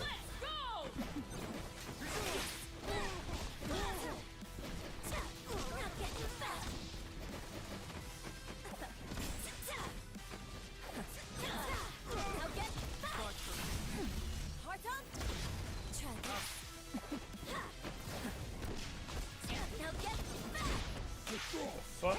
Just got a Discord call randomly. Distracted.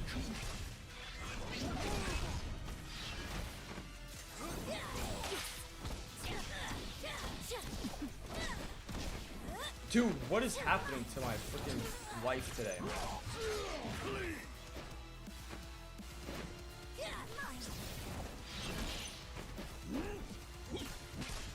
Wow. I feel like I'm getting clipped by everything. I'm just doing the most brain dead shit possible too. Oh my god, of course they have.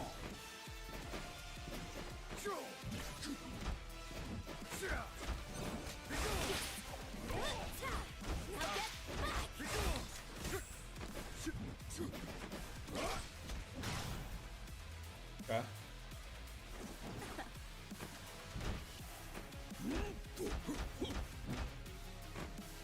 Oh my god, man.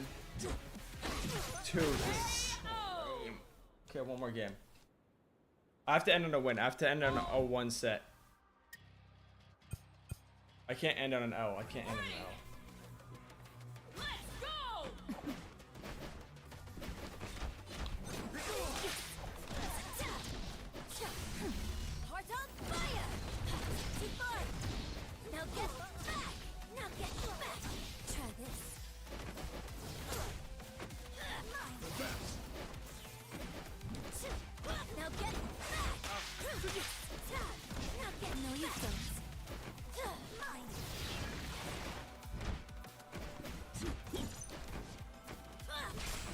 Oh my god, you're so fucking bummy. Really? Of course, it's Darius.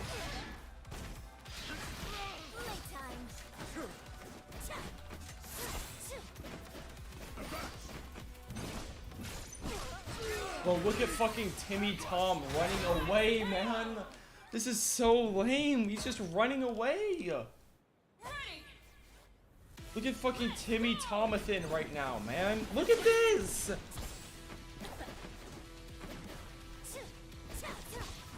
Fucking finally a whip punish.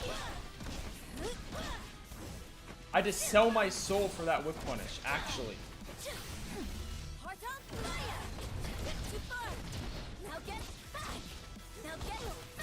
My 2x2 experience, welcome. I'm enjoying it so much. I love Timmy Tomathan right here.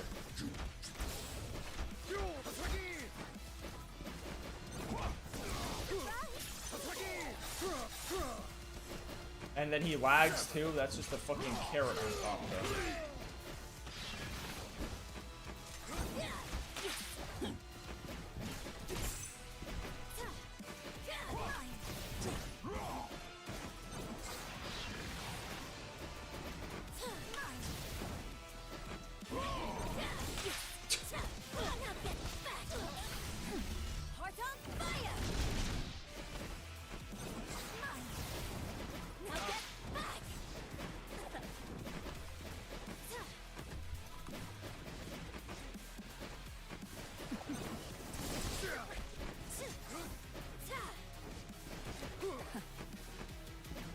Dude, this is so much fun.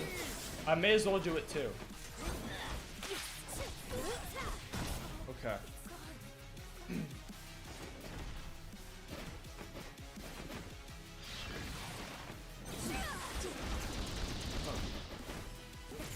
Oh my god, I forgot I rolled.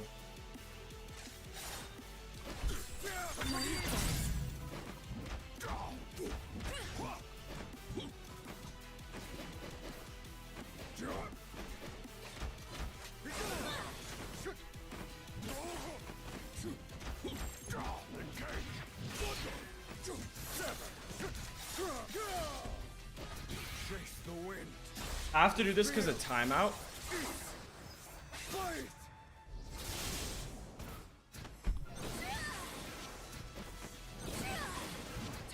Okay. I can do it too, mate. If you're gonna run away, hey, I don't feel any shame.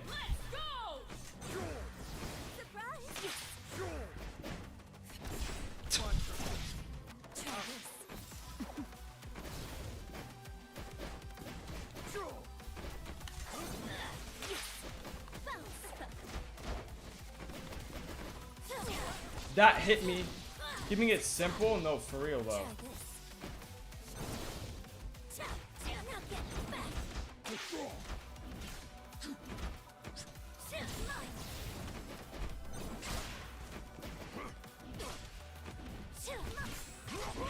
Dude, this dude's really a bitch. That's crazy. This is so lame. Jump at me. Jump at me, little bitch boy. Do it. Do it. Do it. Do it. Do it. Do it. Do it. Do it. Do it. Do it, motherfucker. You won't. You're not like that. He's not like that. Do it. Do it. Jump at me. Jump at me.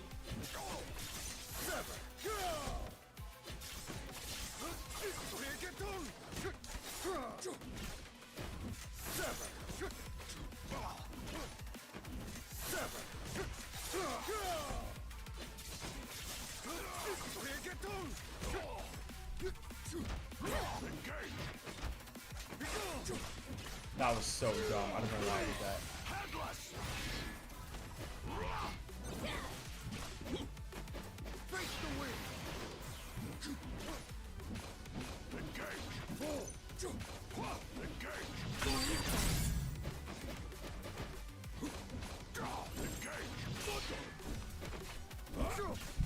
Oh my fucking god, just run away the whole time. Look how lame this is. No, that was not fun whatsoever. This guy abused Ahri air dash more than any of us ever have in our entire lives. That's more timeouts today than I've had in the last like 3 months. Bro, fuck this game. Hey, you were asking not good enough to pay? Matter of fact, you just saw why. Anyway, thank you all for showing up. We had a good discussion and stuff. I had fun. We'll be back tomorrow for sure. Probably another chill stream. I mean, I don't know if you could qualify the end very chill. But yeah, literally though, time winder, whatever. What type of fucking emoji is that? What am I looking at? Stopwatch blue hand timer. This is fucking hilarious. Anyway, shout out Lupus, shout out Prince, shout out Puddle, shout out Don't Know. I think Trial was in here too. Thank you all for showing up and for discussing with me. We'll be chilling out a bit more tomorrow. Fight Night Friday on Friday. And then Saturday, we got a surprise stream. It's going to be a longer stream on Saturday. I mean, I thought I was only going to stream for 2 hours tonight, and it's been 3 hours. Anyway, thank you all for showing up. Appreciate it, and I'll catch you next time. All right, bye-bye.